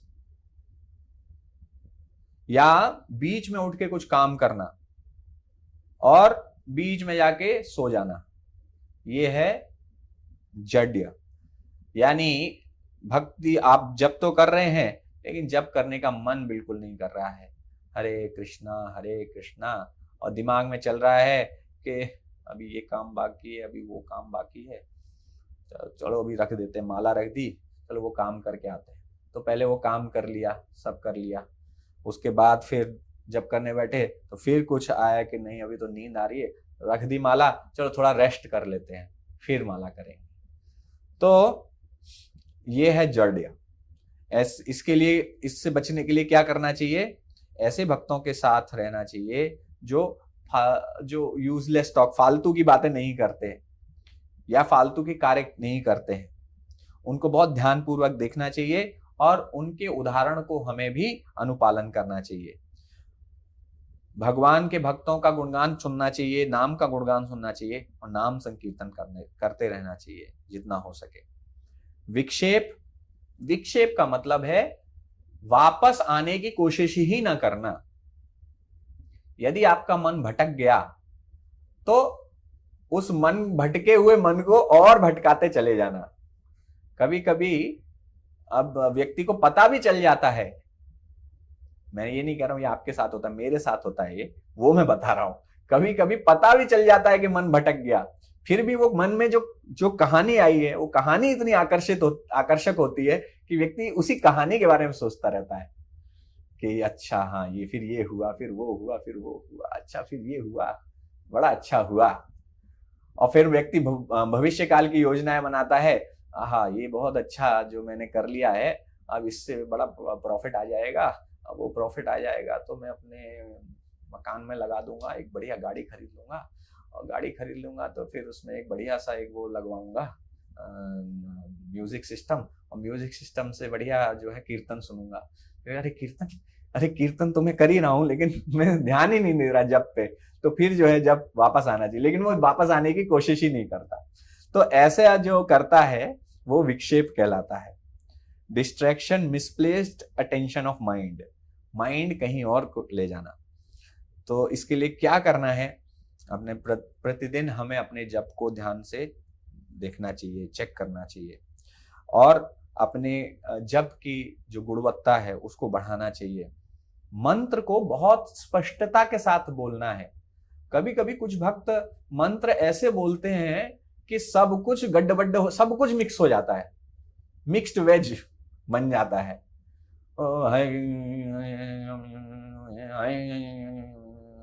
मतलब मंत्र ही क्या चल रहा है समझ में नहीं आता। और अगर आप स्पष्टता के साथ बोलेंगे तो एक एक शब्द अलग अलग उच्चारण समझ में आना चाहिए। हरे कृष्ण कृष्ण कृष्ण हरे हरे, हरे राम राम राम हरे हरे। मां का उच्चारण मां होना चाहिए, रा का उच्चारण रा होना चाहिए। कृष्ण, कृष्ण में जो ण आता है वो लोग बोलते ही नहीं है। हरे कृष्ण कृष्ण कृष्ण हरे हरे राम राम राम हरे हरे, हरे कृष्ण कृष्ण कृष्ण हरे हरे। हिस बीच में फुस फुस फुस फुस फुस फुस आवाज आती है केवल। तो वो क्या है, when we are not attentive in pronunciation, हमारा प्रोनाउंसिएशन कैसे होना, बहुत स्पष्ट प्रोनाउंसिएशन होना चाहिए। कृष्ण, राम, हरे सभी स्पष्ट रूप से सुनाई देना चाहिए। हरे कृष्ण कृष्ण कृष्ण हरे हरे, हरे राम राम राम हरे हरे। अगर आप ध्यान पूर्वक उच्चारण भी करेंगे ना तो भी आपको नींद नहीं आएगी। और ये ध्यान लगाने की भी कला है कि मेरा प्रोनाउंसिएशन स्पष्ट होना चाहिए। तो हमें लगता तो है कि हमारा जप हो रहा है, वास्तव में जप नहीं हो रहा है, महामंत्र ही नहीं बोला जा रहा है, महामंत्र ही कुछ और बना दिया गया है, नया महामंत्र इन्वेंट किया गया है और वो हम बोल रहे हैं। तो वी हैव टू अंडरस्टैंड कि ये जो है विक्षेप, मंत्र को बहुत स्पष्टता के साथ बोलना है। इसलिए कहते हैं भक्त अपने जप को आप रिकॉर्ड कीजिए, एक माला नहीं पूरे 16 माला रिकॉर्ड कीजिए और दूसरे भक्त को दीजिए रिकॉर्डिंग को कि प्रभु जी थोड़ा, माता जी थोड़ा ये चेक कीजिए मेरा, देखिए मैं कहां पे गलती कर रही हूं। कुछ भक्त 108 महामंत्र की जगह 150 महामंत्र तक कर देते हैं और कुछ भक्त 108 महामंत्र की जगह 50 महामंत्र में माला खत्म कर देते हैं। कुछ भी हो जा रहा है, बीच में माला रुक जा रही है। हाँ, उंगली की स्पीड और जीभ की स्पीड मैच नहीं कर रही है, तो माला जो है जल्दी जल्दी बढ़ रही है, माला जल्दी जल्दी बढ़ रही है, मंत्र उतना जल्दी तो निकल नहीं रहा है। अब हरे कृष्ण महामंत्र लंबा मंत्र है, इसको बोलने में टाइम लगता है, उससे पहले 3 बीट्स बढ़ा दी, हरे कृष्ण कृष्ण कृष्ण हरे हरे, हरे राम राम राम हरे, उसमें 3 बीट्स बढ़ गई। तो 108 महामंत्रों की माला ही नहीं कर रहे हैं, तो आपकी 16 माला कैसे हो रही है? तो इसलिए ये एक्सरसाइज कभी कभी करना चाहिए हम लोगों को, थोड़ा अपना रिकॉर्डिंग करके दूसरे भक्त को देखिए, प्रभु जी एक बार चेक कर दीजिए और आप मेरी चेक कर दीजिए, मैं आपकी चेक कर दूंगा। ये बीच बीच में हम लोगों को एक्सरसाइज करनी चाहिए, नहीं तो भक्तों के साथ अभी क्या है कि बिकॉज ऑनलाइन हो गया ना सब, तो इसलिए साथ बैठ के जप करने की सुविधा समाप्त हो गई है। क्योंकि ऑनलाइन में हम एक साथ बोलते नहीं है, एक ही व्यक्ति बोलता है। तो क्योंकि साथ बैठते थे तो एक बहुत अच्छा, हमारे वॉइस में जब हम लोग रहते थे तो उसमें एक फायदा ये होता था कि सब लोग साथ में होते हैं तो आवाज सुनाई देती रहती है। तो वो अगर कुछ आप गड़बड़ कर रहे हैं, एक डिवोटी थे हमारे यहाँ, उनको बहुत नींद आती थी, तो हरे कृष्ण कृष्ण कृष्ण हरे हरे हरे, वो बीच में ही सडनली रुक जाते थे और एक ही जगह उनका कैसेट अटक जाता था। पहले वो पुराने उसमें रील अटक जाती थी ना, पुराने कैसेट जो आते थे, हमें गाना हरे कृष्ण वो एक जगह जाके इस प्रकार से अटक गया। तो दूसरा व्यक्ति हरि बोल उठिए उठिए, माल पानी डाल लीजिए, थोड़ा पानी दे दिया, थोड़ा पानी डाल लो। तो हम लोग यात्रा में जाते, इसीलिए कहते हैं सब लोग यात्रा में आइए, तो कम से कम यात्रा में साथ में बैठ के जब करने का एक्सपीरियंस तो मिलेगा। यात्रा में इसलिए सबको आना चाहिए, सबको, किसी को मिस नहीं करना चाहिए यात्रा। साल में एक यात्रा होती है जहां पर सब लोग साथ में बैठ के भक्ति करते हैं। बाकी दिन तो आप लोग घर में बैठ के भक्ति करते हैं और पता नहीं घर में कैसी भक्ति करते हैं, कर पाते हैं नहीं कर पाते हैं, क्या होता है। लेकिन जब हम साथ में बैठ के भक्ति करते हैं तो सब भक्त एक दूसरे को देखते हैं और एक दूसरे को प्रोत्साहित भी करते रहते हैं। कुछ कमी है तो वो बताते भी रहते हैं कि प्रभु जी इसमें थोड़ा सुधार कर लीजिए। अब आपका जब किसी ने सुना नहीं है तो पता नहीं आप कौन सा महामंत्र बोल रहे हो, आप महामंत्र बोल रहे हो, नहीं बोल रहे हो, क्या बोल रहे हो, कुछ पता नहीं है। तो इसलिए साथ में बैठ के जप करना एक बहुत अच्छी आदत है, वो करना चाहिए। इसलिए भक्तों के साथ में आना चाहिए और जप करना चाहिए। एकादशी जैसे आज हमें और भगवान की जो माधव तिथि है उनमें ज्यादा से ज्यादा जप करने की कोशिश करनी चाहिए, जप की कुछ संख्या बढ़ानी चाहिए उन दिनों में। और कुछ समय अकेले बैठकर भी जप करना चाहिए, ध्यान पूर्वक, बहुत ध्यान पूर्वक जप करना चाहिए। श्रील प्रभुपाद के चरणों में आश्रय लेना चाहिए और उनके जप टेप को लगा के जप कर सकते हैं। और जितना हो सके नाम संकीर्तन करना चाहिए और प्रार्थना करनी चाहिए होली नेम से, भगवान के नाम से, पवित्र नाम से, कि आपकी कृपा हमें प्रदान कीजिए। क्योंकि हम तो मूर्ख हैं, हम तो क्या हो रहा है कि हम आपको ध्यान नहीं देते हैं, आप पे ध्यान नहीं देते, तो हम पर थोड़ी कृपा कीजिए। तो अब प्रश्न ये आता है कि जब कोई व्यक्ति इतना अच्छे से दीक्षा हो गई, कंठीमाला हो गई, दीक्षा हो गई, सब हो गया, उसके बाद भी क्यों व्यक्ति ध्यानपूर्वक जप नहीं कर रहा है? तो इसमें 4 सिद्धांत के बारे में प्रभु जी ने चर्चा की थी। 4 सिद्धांत क्या हैं? पहला है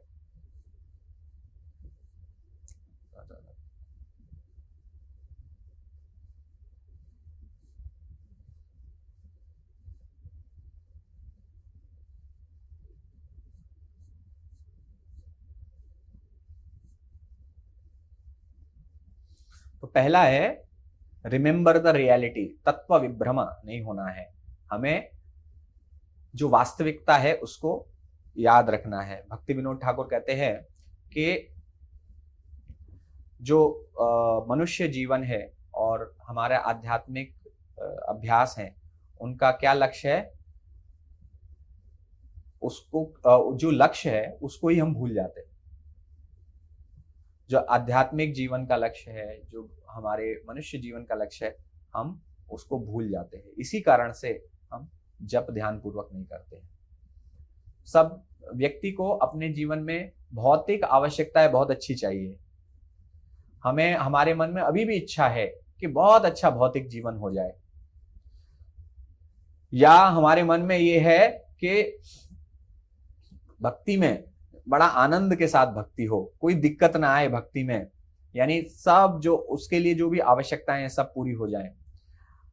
तो हम बहुत रिलीफ चाह रहे हैं, और या कुछ भक्ति से हम बहुत रिवार्ड चाह रहे हैं, कुछ ना कुछ भौतिक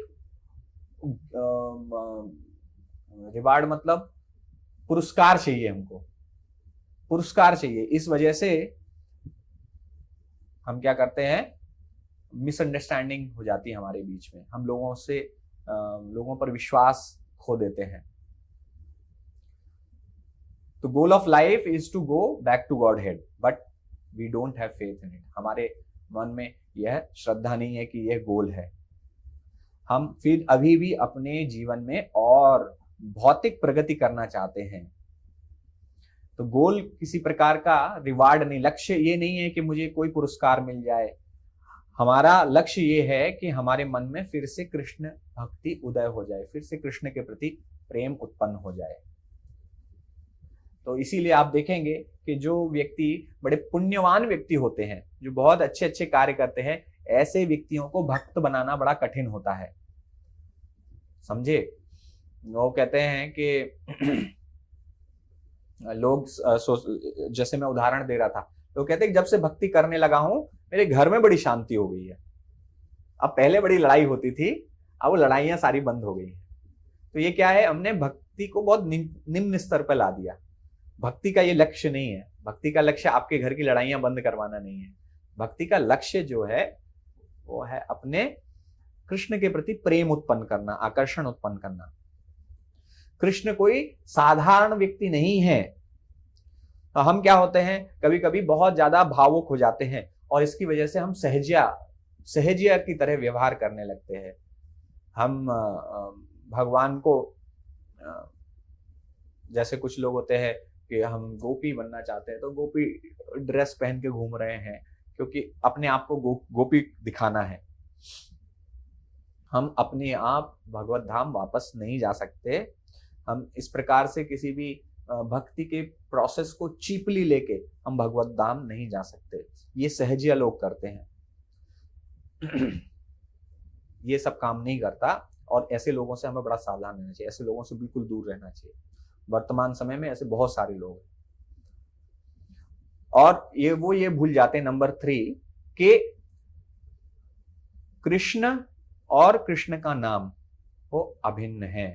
अभिन्नत्वम नाम नामिनो, देयर इज नो डिफरेंस। तो जब आप कृष्ण कहते हैं तो कृष्ण आपकी जिह्वा पर प्रकट होते हैं। यह हमारे अंदर विश्वास होना चाहिए, अटूट विश्वास होना चाहिए। तो ये हमारे अंदर विश्वास नहीं। शुद्ध नाम ही एकमात्र तरीका है जिससे हम भगवत धाम वापस जा सकते हैं।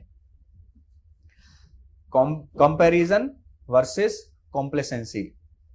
तो क्या होता है, sometimes we think that Chaitanya Mahaprabhu compassion है कि चैतन्य महाप्रभु की करुणा है कि वो हमें वापस लेके जाएंगे। श्रील प्रभुपाद ने कहा है कि मैं आप सबको वापस लेके जाऊंगा भगवत धाम। लेकिन हम ये भूल जाते हैं कि हमारा प्रयास होगा तब। यदि हमारा प्रयास ही नहीं है, हम केवल इसी चीज पर डिपेंड कर रहे हैं कि चैतन्य महाप्रभु लेके जाएंगे हमें गुरु महाराज हमारे लेकर जाएंगे, अरे हमारे गुरु महाराज तो हमें भगवत धाम लेके जाएंगे, श्रील प्रभुपाद हमें भगवत धाम लेके जाएंगे, ऐसा नहीं है। श्रील चैतन्य महाप्रभु ने कहा कि आप ये जो शिक्षाएं मैं दे रहा हूं वो सभी लोगों तक लेके जाओ, कृष्ण के बारे में बोलो, कृष्ण के का कीर्तन करो। चैतन्य महाप्रभु ने एक मार्ग तैयार किया हमारे लिए, लेकिन उस मार्ग पे चलना तो हमको ही है। उन्होंने पथ तैयार किया है, लेकिन वो पथ में आप उड़ के नहीं जाने वाले हैं, आपको मेहनत लगेगी, एक एक कदम आपको आगे बढ़ाना पड़ेगा। तो चैतन्य महाप्रभु ने पथ दिया है, इसीलिए हमको उस पथ पर चलने का प्रयास करना है। इसके पहले ये पथ भी नहीं था, बड़ा मुश्किल था। लोग ढूंढते रहते थे शास्त्रों में कि कैसे जाना है, कैसे भगवत धाम वापस जाना है, उनको नहीं मिलता था क्योंकि वेद जो हैं बड़े ही जटिल हैं। उनमें बहुत सारी चीजें दी हुई हैं, ये मार्ग वो मार्ग, बहुत सारे मार्ग दिए हुए हैं, कर्मकांड इतना दिया हुआ है, व्यक्ति समझ ही नहीं पाता कि वास्तव में भगवत धाम कैसे जाना है। वो स्वर्ग पहुंच जाता है तो उसको आकर्षण हो जाता है स्वर्ग से, स्वर्ग पहुंचने का प्रयास करने लगता है। तो कॉम्प्लेसेंसी का अर्थ होता है, तो चैतन्य महाप्रभु ने प्रोसेस दिया और प्रोसेस के साथ साथ एक एंट्रेंस एग्जाम दिया है, और वो एग्जाम दिए बिना हम भगवत धाम वापस नहीं जा सकते, हमें वो परीक्षा देनी ही पड़ेगी। कॉम्प्लेसेंसी का मतलब होता है यह सोचना कि मैं बिना क्वालिफिकेशन के भगवत धाम पहुंच जाऊंगा, बिना कुछ क्वालिफिकेशन लिए। यह है कॉम्प्लेसेंसी। शुद्ध नाम सभी को लेना ही पड़ेगा, आप उसके बिना नहीं प्रवेश कर सकते। तो नाम हमारे लिए सबसे महत्वपूर्ण है। तो 3 स्तर बताए हैं चैंटिंग के, नाम अपराध, नाम आभास और शुद्ध नाम। ठीक है, तो नाम अपराध वाली जो अवस्था है उसमें हम जानते हैं, हम सभी नाम अपराध कर रहे हैं। ये हटा दीजिए। नाम अपराध मतलब हमने अभी इतने चर्चा की तो सबको पता है। नाम आभास क्या है? नाम आभास का मतलब है कि आपको नाम का थोड़ा सा प्रतिबिंब दिखाई देता है, थोड़ा सा आभास होता है। ये जो है गोल नहीं है नामाभास, नाम का आभास करना ये गोल नहीं है। भक्ति विनोद ठाकुर हरिनाम चिंतामणि में ये बता रहे हैं, वो नामाभास के बारे में बताते हैं। नामाभास इसलिए होता है कि हम ये समझ सकें कि हम अभी भी नाम अपराध की स्टेज में हैं। ये भक्ति विनोद ठाकुर ने हमें रियलिटी चेक दिया है। तो भक्ति विनोद ठाकुर इसके बारे में गाइडलाइंस देते हैं, कहते हैं नाम आभास कृष्ण प्रेम नहीं दे सकता, लेकिन उससे सेकेंडरी द्वितीय स्तर के कुछ परिणाम है वो हमें दे सकता है। वो क्या है कि हमारे सारे अनर्थों को समाप्त कर सकता है, कली के प्रभाव को समाप्त कर सकता है, और आप पुण्यवान लोग जो पुण्यवान हैं उनको भी आप शुद्ध कर सकते हैं और सभी बीमारियों से मुक्त कर सकता है, सभी प्रकार की चिंताओं से मुक्त कर सकता है नामाभास। शोक मोह भय तीन दिक्कतें होती है ना हमें। शोक किसका होता है? भूतकाल का शोक होता है, मोह होता है वर्तमान का, भय होता है भविष्य का। इन तीनों से हमें मुक्त मिल जाती है। और राक्षस भूत प्रेत पिशाच निशाचर इन सब से आप बचे रहते हुए आपके निकट नहीं आते, सारे जो बाधाएं हैं वो चली जाती। तो ये नामाभास की अवस्था है। तो नामाभास इज नॉट द गोल, ये गोल नहीं है, लेकिन ये एक सेकेंडरी रिजल्ट्स आ जाते हैं नामाभास की अवस्था में, जो नाम अपराध की अवस्था में नहीं होते हैं।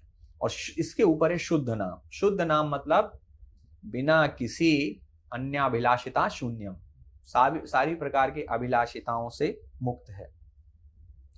तो सेकंड चीज एक प्रभु जी ने बताई कि institutional growth versus individual growth.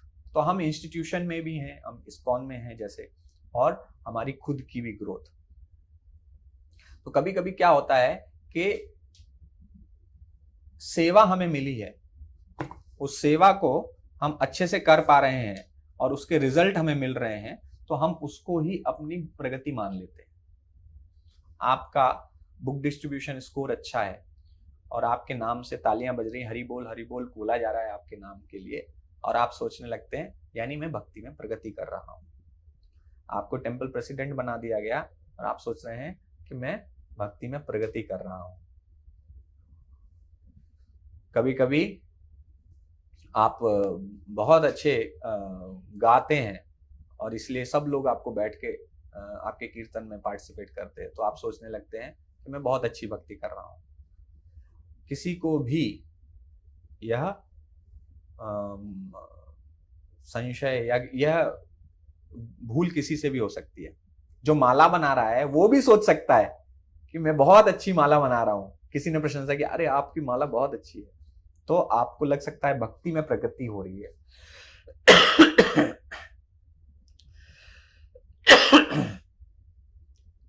तो इंस्टीट्यूशनल ग्रोथ यानी सर्विस अच्छी कर लेने का मतलब ये नहीं है कि मेरी भक्ति में भी प्रगति हो रही है। तो भक्ति में सेवा आवश्यक है, मिलती है हमें। श्रील प्रभुपाद ने इंस्टीट्यूशन की स्थापना की है, इसमें बहुत सारी सेवाएं हैं। तो लेकिन इन सेवाओं को करके यह सोचना कि श्रील प्रभुपाद मुझे वापस भगवत धाम ले जाएंगे, we bring some institutional success, create some project and think that Srila Prabhupada will take us.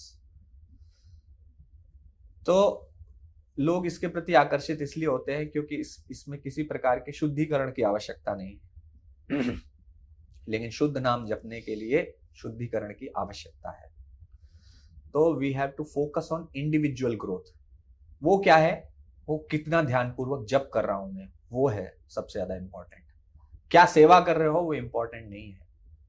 क्या सेवा कर रहे हैं, सेवा कुछ भी मिल सकती है। सेवा इतनी छोटी सेवा मिल सकती है, झाड़ू लगाने की सेवा, बर्तन धोने की सेवा, कुछ भी सेवा हो सकती है। जिसमें कोई नाम आपका कोई नाम प्रचार नहीं होगा, मतलब गुणगान नहीं होगा आपका उसमें। कभी कोई बोला नहीं जाएगा मंगल आरती में कि प्रभु जी ने कल बहुत अच्छे बर्तन साफ किए, तो हरि बोल। तो ऐसा तो कहीं अनाउंसमेंट होता सुनेंगे नहीं, बहुत अच्छी झाड़ू लगाते हैं प्रभु जी, हरि बोल, ऐसा कोई अनाउंसमेंट होगा नहीं। तो सेवा कोई भी हो सकती है, लेकिन सेवा का मतलब ये नहीं है कि सेवा मिलने का मतलब ये नहीं है कि आपकी प्रगति हो रही है। सेवा में सफलता मिलने का मतलब ये नहीं है कि आपकी प्रगति हो रही है। सेवा मिल रही है इसका मतलब है भक्त कृपालु हैं कि आपको सेवा दे रहे हैं। ये आपको ये सोचना चाहिए कि मेरा कोई गुण नहीं है, फिर भी मुझे कृपा कर रहे हैं कि मुझे सेवा दे रहे हैं। क्योंकि हम 24 घंटे बैठकर नाम जप नहीं कर सकते, इसलिए हमको सेवा करनी पड़ती है। क्योंकि आप 24 आवर्स आप नाम जप नहीं कर सकते, इसलिए आपको सेवा मिलती है। यदि आप 24 घंटे बैठकर नाम जप कर सकते हो, आपको सेवा करने की कोई आवश्यकता नहीं। इफ यू कैन, अगर कर सकते हैं तो, ठीक है। तो इसलिए हमें यह नहीं सोचना चाहिए कि मैं जो है इंस्टीट्यूशनल ग्रोथ करके, प्रोजेक्ट बना के, बड़ा नाम करके मैं भगवत धाम वापस चले जाऊंगा या श्री प्रभुपाद मुझे ले जाएंगे। हमें नाम जप तो करना ही पड़ेगा, शुद्ध नाम जप करना पड़ेगा। तो इसीलिए अगर हम संघ में रहेंगे, भक्तों के संघ में, तो हमें जो रियलिटी है, जो वास्तविकता है, उसका हमेशा ध्यान रहेगा। दूसरा है सेकंड, पहला था रियलिटी के बारे में, रिमेंबर द रियलिटी, तत्व विभ्रम। दूसरा है रिकॉग्नाइज द रूट्स, यानी अपनी जड़ों को पहचानना, अपने मूल को पहचानना। कीर्तन का मतलब है अटेंशन, ध्यान। अट्रैक्शन कैसे पैदा होता है, आकर्षण कैसे बढ़ता है? अटेंशन से। तो अटेंशन कम्स थ्रू अट्रैक्शन। जब आपको आकर्षण होता है तो आप अटेंशन भी देते हैं। अफेक्शन के कारण भी आपका ध्यान जाता है। और अफेक्शन कैसे आता है? जब आप श्रवण करते हैं अच्छे से। तो विदाउट श्रवण के बिना आप वापस नहीं जा सकते। आपका जो आकर्षण बढ़ेगा वो श्रवण करके बढ़ेगा। इसलिए हमें श्रवण करना चाहिए। श्रवण से ही भगवान कृष्ण के प्रति आकर्षण बढ़ेगा। कोई भी छोटा मोटा उपाय काम नहीं करता, कोई यहाँ पर शॉर्टकट काम नहीं करता। आप जब जप करते हो तो आप किस पोस्चर में बैठ रहे हो उससे फर्क नहीं पड़ता। ये थोड़ा बहुत आपको सहायता कर सकते हैं, लेकिन हम उनको केवल यही हमारे सहायता कर देगा, उससे नहीं होगा। जो मोस्ट इंपॉर्टेंट इंग्रेडिएंट है वो है श्रवण। जब आप नियमित रूप से भगवान कृष्ण का गुणगान सुनेंगे तो कृष्ण के प्रति आपका आकर्षण बढ़ेगा। तब आप कृष्ण का नाम ध्यान पूर्वक लेने के लिए आप आकर्षित होंगे। आप थोड़ा सोचेंगे कि भगवान का नाम मुझे ध्यान पूर्वक लेना है। तो प्रतिदिन हमें सुनने की आदत डालनी चाहिए। प्रतिदिन सुनना चाहिए कि कृष्ण कैसे अपने भक्तों के साथ व्यवहार करते हैं, कैसे उनके साथ प्रेम करते हैं, कैसे उनके लिए बलिदान करते हैं। तो उसके लिए हम प्रतिदिन में श्रवण करना चाहिए। श्रवण आप अकेले कर सकते हैं प्रतिदिन, और भक्तों के साथ मिलके भी कर सकते हैं। किसी भी अवस्था में श्रवण लाभ करता है। अकेले में हो सकता है कि आपका ध्यान कम लगे, है ना। अगर आप अकेले बैठेंगे तो शायद हो सकता है नींद आने लगे, लेकिन भक्तों के साथ बैठेंगे तो आपको ज्यादा ध्यान पूर्वक श्रवण भी करेंगे। भक्तों के साथ ज्यादा ध्यान पूर्वक हम जप भी करते हैं। सब जब भक्तों के बीच में होते हैं ना तो सब अच्छे से होने लगता है, क्योंकि हमारे मन में भी रहता है कि मेरे बारे में गलत ना सोचे या कोई मेरी कमी ना निकाल दे। इसलिए भक्तों के संग में करना चाहिए। अकेले बैठ के करने का कोई फायदा नहीं है। बहुत मुश्किल है अकेले में भक्ति करना, क्योंकि अकेले में आपके साथ एक संग है, वो है आपके मन का संग। और वो मन है जो सबसे बिल्कुल अपोजिट है। मन भक्ति से अपोजिट ही ले जाना चाहता है। मन चाहता है कि भक्ति छोड़ो, फिर से इंद्रिय तृप्ति करो। मन तो यही चाहता है। तो आप जब केवल मन के साथ बैठ जाओगे मन तो ऐसा आपका साथी है जो 24/7 आपके साथ रहता है। इसीलिए उसके प्रभाव को कम करने के लिए भक्तों का ज्यादा से ज्यादा संग लेना जरूरी है, ताकि मन का प्रभाव कम हो मेरे। जितना आप अकेला बैठोगे, अकेले में बैठ के मन आपका कुछ ना कुछ सोचता रहेगा, सोचता रहेगा, सोचता रहेगा, निंदा सोचता रहेगा, कुछ इंद्रिय तृप्ति के लिए सोचता रहेगा। तो मन का साथ छोड़ो, भक्तों का साथ पकड़ो, ये बहुत जरूरी है। तो श्रवण और संग, ये दोनों मिलके बहुत अच्छा पावरफुल कॉम्बिनेशन है, कॉम्बो है ये। और तीसरा है रिलेट विद कंपैशन। तो पहला था रिमेंबर द रियलिटी, दूसरा था रिकॉग्नाइज द रूट्स, तीसरा है रिलेट विद कंपैशन। जो कृष्ण है वह केवल एक स्निग्ध चित्त में प्रकट होते हैं। स्निग्ध चित्त मतलब एक जेंटल हार्ट, जेंटल मतलब सॉफ्ट, कोमल हृदय, इसको हम कहते हैं। जिनका हृदय कोमल होता है उस हृदय में ही भगवान प्रकट होते हैं। तो ऐसा कहा जाता है कि भगवान को मक्खन बहुत प्रिय है, और मक्खन क्या होता है, बहुत कोमल होता है, बहुत सॉफ्ट होता है। तो जब आपका हृदय मक्खन के समान कोमल हो जाएगा तो भगवान कृष्ण उस मक्खन को चुरा लेंगे, तब उस हृदय को चुरा के लेके जाएंगे। तो हमें अपने हृदय को कोमल करना है। कोमल हृदय का क्या मतलब है? कोमल हृदय वो हृदय है जो दूसरे के कष्ट को समझता है। कोमल हृदय वह हृदय है जो दूसरे के पर वैष्णव जो है पर दुखी होता है, ये है कोमल हृदय। कोमल हृदय वो है जो सबकी प्रशंसा करना चाहता है, किसी की निंदा नहीं करना चाहता है। कोमल हृदय वो हृदय है जो किसी को भी कष्ट पहुंचाना नहीं चाहता है, किसी भी प्रकार का कष्ट नहीं पहुंचाना चाहता है, क्योंकि उसको अनुभव है कि कष्ट कैसा होता है, क्योंकि वह दूसरे के कष्ट को समझ सकता है। तो ऐसा हृदय कोमल हृदय होता है।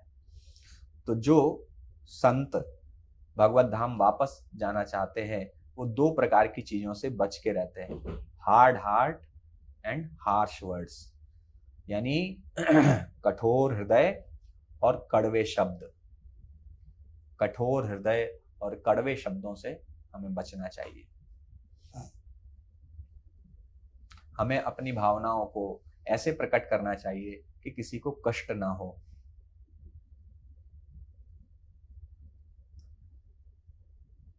लेकिन इसका मतलब ये भी नहीं है कि हम अपना शोषण करवाएं।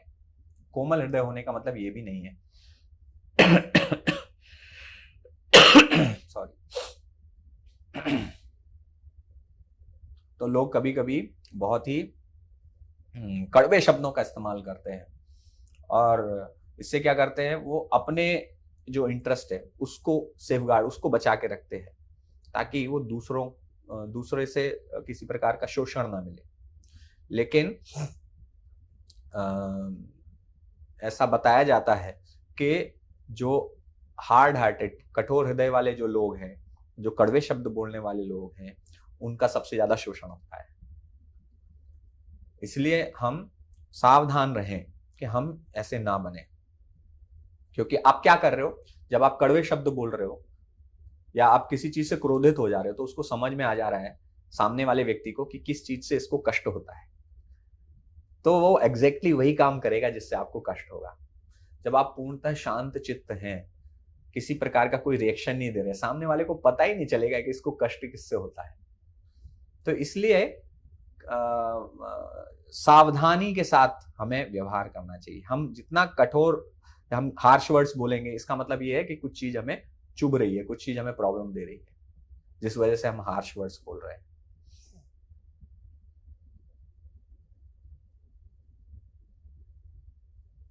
तो ज्यादातर लोग अभी आजकल ऐसे परिवारों से आ रहे हैं जो टूटे हुए परिवार हैं, इसीलिए लोगों का जो इमोशनल इंटेलिजेंस है, एक भावनात्मक बुद्धि होती है कि दूसरे के दर्द को समझना, कैसे व्यवहार करना है इसको समझना, क्या बात करना है इसको समझना, वो लोग नहीं समझ पा रहे हैं। बिकॉज उन्होंने अपने परिवार में ऐसा देखा है, लड़ाई झगड़ा मार पीट, ये वो पुलिस चक्कर, सब जिसने देखा है उसको समझ में नहीं आता कि किस प्रकार से व्यवहार करना है।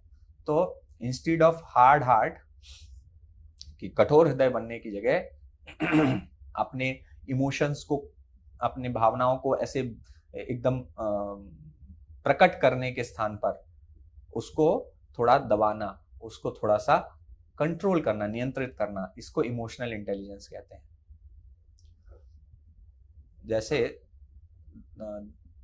द्रौपदी थी, द्रौपदी और पांडव ये स्निग्ध चित्त थे। उन्होंने धृतराष्ट्र से या दुर्योधन से, कौरवों से उन्होंने घृणा नहीं की, उन्होंने अपने हृदय को हार्ड नहीं किया, कठोर नहीं किया। आप सदाचार के साथ भी किसी से निपट सकते हो। उन्होंने क्या है, अधर्म के विरुद्ध लड़ाई की, तो ये उन्होंने किया। और चौथा है रिक्वेस्ट फॉर ब्लेसिंग्स, हमें आशीर्वाद के लिए निवेदन करना चाहिए। केवल आशीर्वाद के लिए, केवल जो हमें अगर भक्तों से आशीष मिले, शुद्ध भक्तों से आशीष मिले, गुरु से आशीष मिले, हमें श्रील प्रभुपाद से आशीष मिले, भगवान से आशीष मिले, तब हम भक्ति में आगे बढ़ सकते हैं। तो जब हम सेवा भाव अपने अंदर उत्पन्न करते हैं, सर्विस एटीट्यूड, वो सेवा भाव क्या है कि मैं दास हूं और मुझे सामने वाले की प्रसन्नता के लिए उनकी सेवा करनी है। आप अगर प्रसादम सर्विंग भी कर रहे हैं लेकिन आपके मन में सेवा भाव नहीं है, तो आप सबको ऐसे ऐसे परोसेंगे ना, किसी को लगेगा नहीं कि आपके अंदर सेवा भाव है। कभी कभी भक्तों को कुछ सेवा के लिए जाते हैं तो पूर्णतः मना कर देते हैं, यद्यपि टाइम होता है फिर भी मना कर देते हैं। तो उस अवस्था में सेवा भाव की परीक्षा होती है। तो सेवा भाव जब आपके अंदर होगा तब आप आशीर्वाद के लिए मांगने के योग्य बन जाते हैं, आशीर्वाद मांगने के योग्य बन जाते हैं। तो जब हम गुरु वैष्णव और गुरु गौरांग वैष्णव इन सभी को हम प्रसन्न करते हैं, तब हमें आशीर्वाद मिलते हैं। और इसीलिए हमें ऐसे अवसर ढूंढने चाहिए कि हम सेवा कर सके। हमारे वैष्णव सॉन्ग्स जो हैं वो भी भगवान के प्रति हम आशीष मांगने वाले बहुत अच्छे माध्यम हैं। हमारे वैष्णव आचार्यों ने बहुत प्रेम से भगवान से प्रार्थनाएं की हैं, तो ये प्रार्थनाएं हम घर में बैठ के गा सकते हैं। एक बार करुणा करो, आप करुणा कीजिए, श्री कृष्ण चैतन्य प्रभु दया करो मोरे, के हे कृष्ण चैतन्य प्रभु, हे चैतन्य महाप्रभु हमारे ऊपर दया कीजिए। तो इस प्रकार से हमारे आचार्यों ने बहुत सारी प्रार्थनाएं की, तो हम ये प्रार्थनाएं गा सकते हैं और अच्छे से सेवा करके हम आशीर्वाद के योग्य बन सकते हैं। ठीक है, तो ये 4 चीजें हैं। पहला था, क्या था पहला? वास्तविकता याद रखना है। हाँ, दूसरा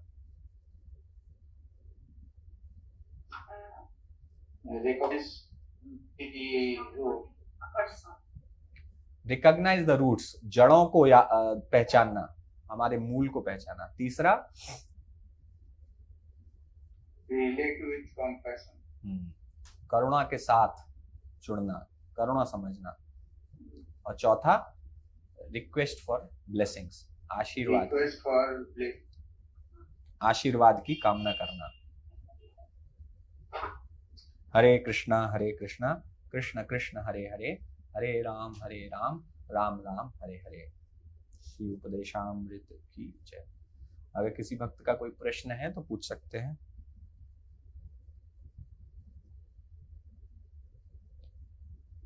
चलने लगा पेन, अब पेन। हरे कृष्ण प्रभु जी, हाँ, हरे कृष्णा माता जी। नामाभास में तो हम लोग अपराध कर सकते हैं ना? कर सकते करते हैं, जरूर करेंगे। नामाभास तो नामाभास नाम अपराध से आगे की स्टेज है एक्चुअली, हाँ ऊपर है। तो हमें पता रहता है कि नामाभास मतलब ऐसा नहीं है कि वो कंटिन्यूअस स्टेट बनी रहती है, वो आभास होता है।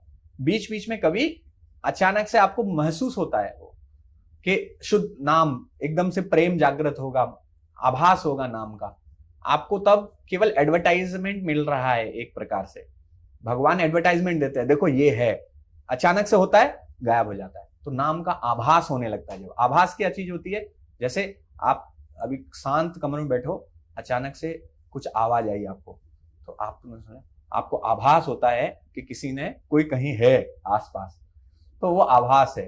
तो नामाभास कंटिन्यूअस नहीं है, आभास मतलब बीच बीच में होता रहता है। तो नामाभास की अवस्था में क्या है, अपराध भी हो रहे हैं और आभास भी हो रहा है। तो उसमें जो सेकेंडरी जो है वो फल मिलने लगते हैं, लेकिन शुद्ध नाम नहीं आता है। जैसे नारद मुनि जब पिछले जन्म में छोटे बालक थे, तो माँ के मर जाने के बाद वे जाकर तपस्या करने लगे, भगवान के रूप के ऊपर अपने हृदय में ध्यान लगाने लगे। तो भगवान ने उनको अचानक से दर्शन दिए, हृदय में, उनके हृदय के अंदर अचानक से भगवान ने दर्शन दिए साक्षात, और तुरंत बंद कर दिए। तो जैसे ही बंद किए तो नारद बॉय, जो छोटा बच्चा था नारद, वो परेशान, कहाँ चले गए भगवान, अभी तो दर्शन दिए थे भगवान ने, अभी तो मुझे दिखाई दिए थे भगवान। तो तुरंत उसने फिर बंद करके, आंख बंद करके कोशिश की, फिर से ध्यान लगेगा, फिर से प्रकट होंगे भगवान। भगवान प्रकट नहीं हुए। तो भगवान ने क्या किया, उनको आभास करवाया। ये होता है आभास, नाम आभास या रूप का आभास भगवान ने किया। तो जैसे ही आभास हुआ, फिर और तीव्र हो गए वो कि अरे मेरे को प्राप्त करना है, फिर भगवान को प्राप्त किया। तो उन्होंने आकाशवाणी सुनी कि अभी इस जन्म में आप नहीं कर पाओगे, लेकिन इस जन्म में आप तपस्या कीजिए, और अगले जन्म में आपको जो अगला जन्म होगा आपका, वो स्पिरिचुअल वर्ल्ड में ही होगा। तो दैट्स व्हाई नारद मुनि इज ट्रांसेंडेंटल ट्रैवलर, प्रीचर, सब जगह से। तो हाँ, नामाभास का मतलब ये आभास होने लगता है। वास्तव में नाम का क्या फल मिलेगा, इसका थोड़ा बहुत परिचय आपको मिलने लगता है नामाभास की अवस्था में। वो शुद्ध नाम नहीं है, उसमें पूर्ण प्रेम नहीं है, उसमें अश्रु धारा भी हो सकता है, लगातार नहीं बहेगी, बीच बीच में कभी आंखें थोड़ा सा पनीली हो जाएगी कि हाँ थोड़ा सा।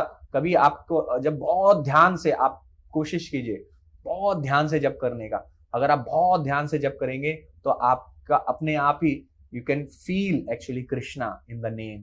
Not Krishna is not different from the name, but you can also start feeling. आपको भी अनुभव हो सकता है। तो we have to keep trying. हम कोशिश ही नहीं करते ध्यान पूर्वक जप करने की, ये प्रॉब्लम है हमारी। और मैं आपको बोल रहा हूं, ये मैं अपने लिए बोल रहा हूं, कोशिश ही नहीं करता। जब कोशिश करता है भक्त, तब वास्तव में उसको आभास होने लगता है। भगवान केवल एक कॉन्सेप्ट नहीं है, हम जो डिस्कस करते रहते हैं बैठ के। भगवान पर्सनैलिटी है, पर्सन है। भगवान आपको टेस्ट देते हैं, बीच बीच में टेस्ट देते हैं। जो भी इतने वर्ष से भक्ति में टिका हुआ है, कुछ ना कुछ कारण है कि वो टिका हुआ है, कुछ ना कुछ उसको आभास हुआ है। आप भक्ति कर रहे हो मतलब आपको कुछ ना कुछ आभास हुआ है। आप 4 साल से, 5 साल से, 10 साल से, 20 साल से कोई भक्ति कर रहे हैं, तो आभास हुआ है कुछ ना कुछ।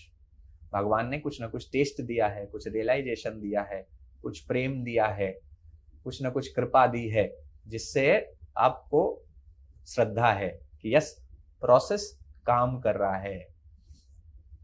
प्रोसेस गलत नहीं है, प्रोसेस सही है। मैं लेजी हूं, मैं आलसी हूं, इस वजह से मैं आगे नहीं बढ़ रहा हूं। और लेट नहीं करना है। आयु बढ़ती जा रही है, कब खत्म हो जाएगी किसी को कुछ पता नहीं है। लेट नहीं करना है, आज से ही मुझे ध्यान से, जितना ध्यान से हो सके जप करना है। ठीक है, और किसी का कुछ प्रश्न?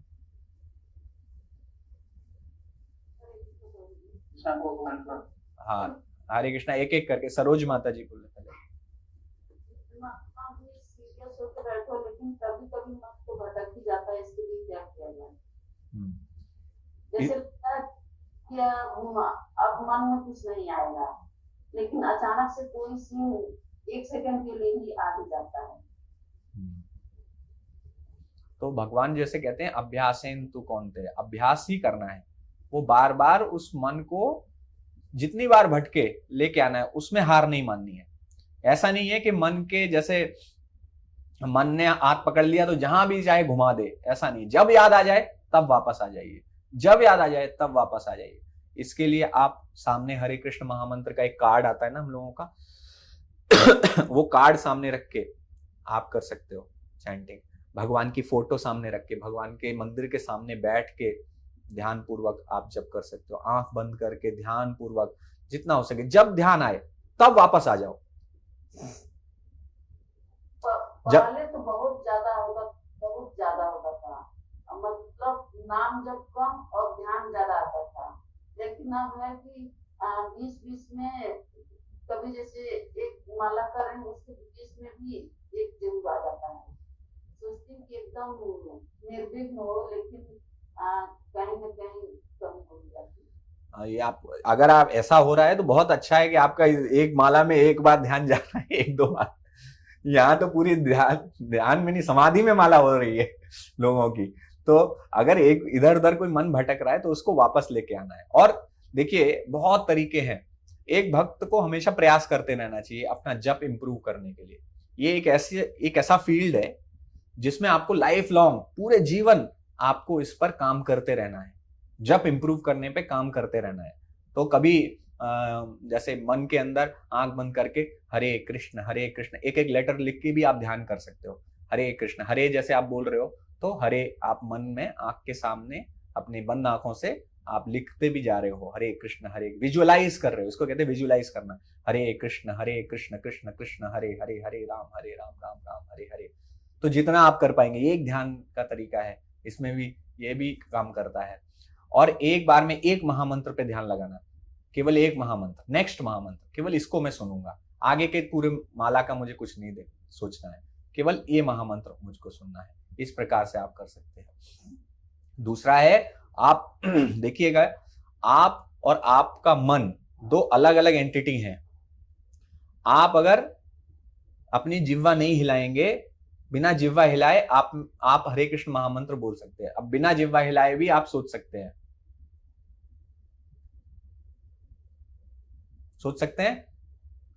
मन में बोल सकते हैं। तो जब आप बोल रहे हैं उसके साथ ये वाला भी अगर जोड़े, ये मेरा अपना खुद का रियलाइजेशन है, क्योंकि वो जो है मन भी जप करता है उसमें। तो आप जब बोल रहे हैं उसके साथ साथ मन भी जप करे, तब आपको तुरंत उसका आपको अंतर समझ में आएगा, उसमें बहुत टेस्ट आता है अगर ऐसा कर लिया। बिकॉज हमारा मन अभी जप नहीं करता है, हमारी केवल जिह्वा जप करती है, जिह्वा से केवल साउंड प्रोड्यूस हो रही है, बट मन जो अंदर है उसमें साउंड नहीं हो रही है। तो आप जब हरे कृष्ण कृष्ण कृष्ण हरे हरे, हरे राम राम राम हरे हरे मन में भी बोलेंगे उसको, तब आपका ध्यान अच्छा लगेगा। ये थोड़ा कठिन है इसको समझना, लेकिन आप इसको ऐसे समझ सकते हैं कि कुछ चीजें आप बिना बोले आप सोच सकते हैं, बिना बोले आपको चित्र दिखाई देते हैं, आंख बंद करते थे चित्र तब भी दिखाई देते हैं, आंख बंद करके चित्र देख सकते हैं। इसी प्रकार से बिना बोले भी आप बोल सकते हैं। जैसे मैंने सुखेश्वर प्रभु का नाम बुलाया, तो मैं अपने मन में बोल रहा हूं, आपको नहीं सुनाई देगा, but I am telling you only. तो इसका मतलब क्या है कि मन भी बोलता है। तो जब मन और जिह्वा दोनों एक साथ जब करेंगे तब आपको बहुत अच्छा लगेगा, ध्यान उसमें भी बहुत अच्छा लगता है और तुरंत आपको आभास होने लगेगा। तो इसके लिए सदैव हमें जप का इंप्रूवमेंट करने के लिए नए नए प्रयास करते रहने चाहिए और पूछना चाहिए, और डिवोटीज से, सीनियर डिवोटीज से, अपने साथ के जो भक्त हैं, आपका बुक रीडिंग ग्रुप है उसमें भी पूछते रहना चाहिए कि आप लोग कैसे जप में ध्यान लगाने की कोशिश करते हैं। सब भक्तों का कुछ ना कुछ रियलाइजेशन होगा कि कैसे करते हैं। कोई चैंटिंग के समय कार्ड रखता है और एक एक लेटर पे ध्यान देता है, एक एक शब्द पे ध्यान देता है। कोई भगवान की फोटो रखता है, फोटो पे ध्यान देता है और ध्यान देते हुए जप करता है, ताकि भगवान का ध्यान भी साथ में लगा रहे। तो बहुत सारे तरीके हैं।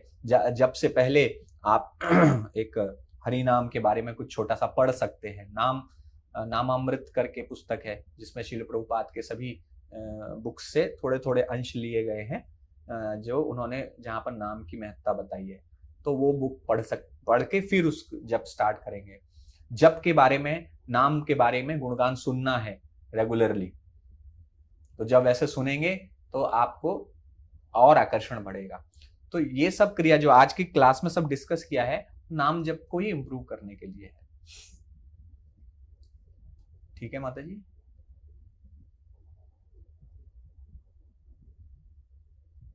ठीक है, और किसी का कोई प्रश्न? सुकेश्वर प्रभु? प्रभु जो नंबर 1 जो है की तत्व विभ्रम का, तो उन्हें 3 चीज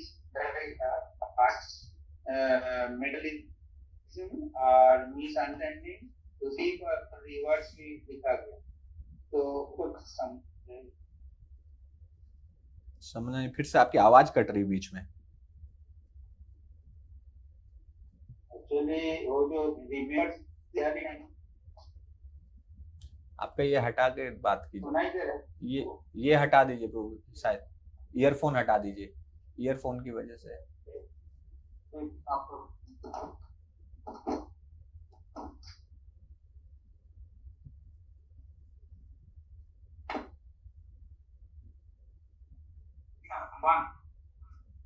सुनाई दे रहा है? हाँ बोलिए। अरे हाँ बोलिए प्रभु बोलिए। हाँ, है पूरे आकाश में वो क्या है? समझ में आया? नहीं समझ में आया प्रभु, मैसेज में नहीं तो लिख दीजिए।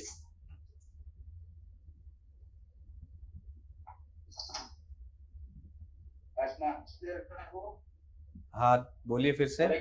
हाँ बोलिए।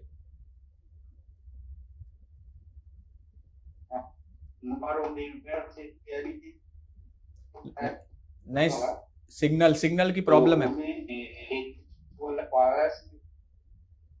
सिग्नल की प्रॉब्लम है प्रभु, आप बाद में फोन पे डिस्कस करें।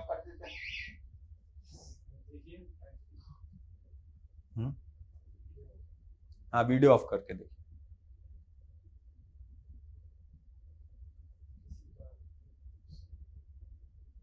तो उसमें लिखा है पायस मटेरियलिज्म, हाँ इसमें लिखा है मिसअंडरस्टैंडिंग और उसका रिवर्स, ये 3 सिलेक्टेड होता है बराबर।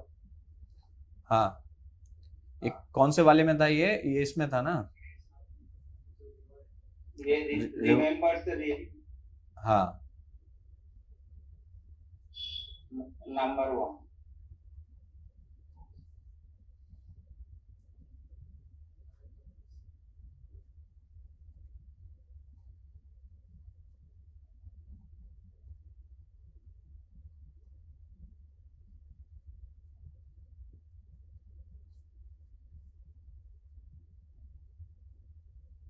हाँ मिसअंडरस्टैंडिंग, या तो हम रिलीफ चाह रहे हैं हमारे जीवन में, स्पिरिचुअल लाइफ से हमारे जीवन में कुछ रिवॉर्ड मिल जाए,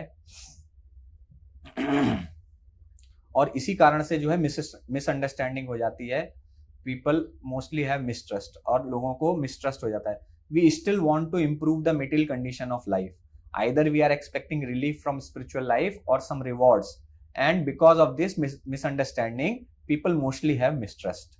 यानी क्या होता है कि हम अपने भौतिक जीवन में कुछ सुधार करना चाह रहे हैं, तो हमें और हम सोच रहे हैं कि हमारे आध्यात्मिक जीवन से कुछ जो है रिलीफ हमें मिल जाए, कुछ आराम शांति मिल जाए, या कुछ रिवॉर्ड मिल जाए। और इस भूल की वजह से क्या होता है, लोग मिसट्रस्ट करने लगते हैं, आप भरोसा खोने लगते हैं, भक्ति का जो प्रोसेस है उस पर संदेह होने लगता है। गोल ऑफ लाइफ है कि हम भगवत धाम में वापस जाएं, लेकिन हमें इसमें फेथ नहीं रहती। तो हम क्या करते हैं कि हम वास्तव में गोल भूल जाते हैं। जो गोल है वो भगवत धाम वापस जाना है, वही भूल गए। भक्ति करने का यही लक्ष्य है एकमात्र। उसकी जगह पे हम क्या चाहने लगे कि पैसा मिल जाए, नाम मिल जाए, फेम मिल जाए। ये तो भक्ति में सबसे कठिन कार्य यही है कि जो सबसे इंपॉर्टेंट है इसको इंपॉर्टेंट कैटेगरी में रखना, उसको सबसे इंपॉर्टेंट बना के रखना। जो सबसे इंपॉर्टेंट है उसको सबसे इंपॉर्टेंट बना के रखना ही सबसे कठिन है।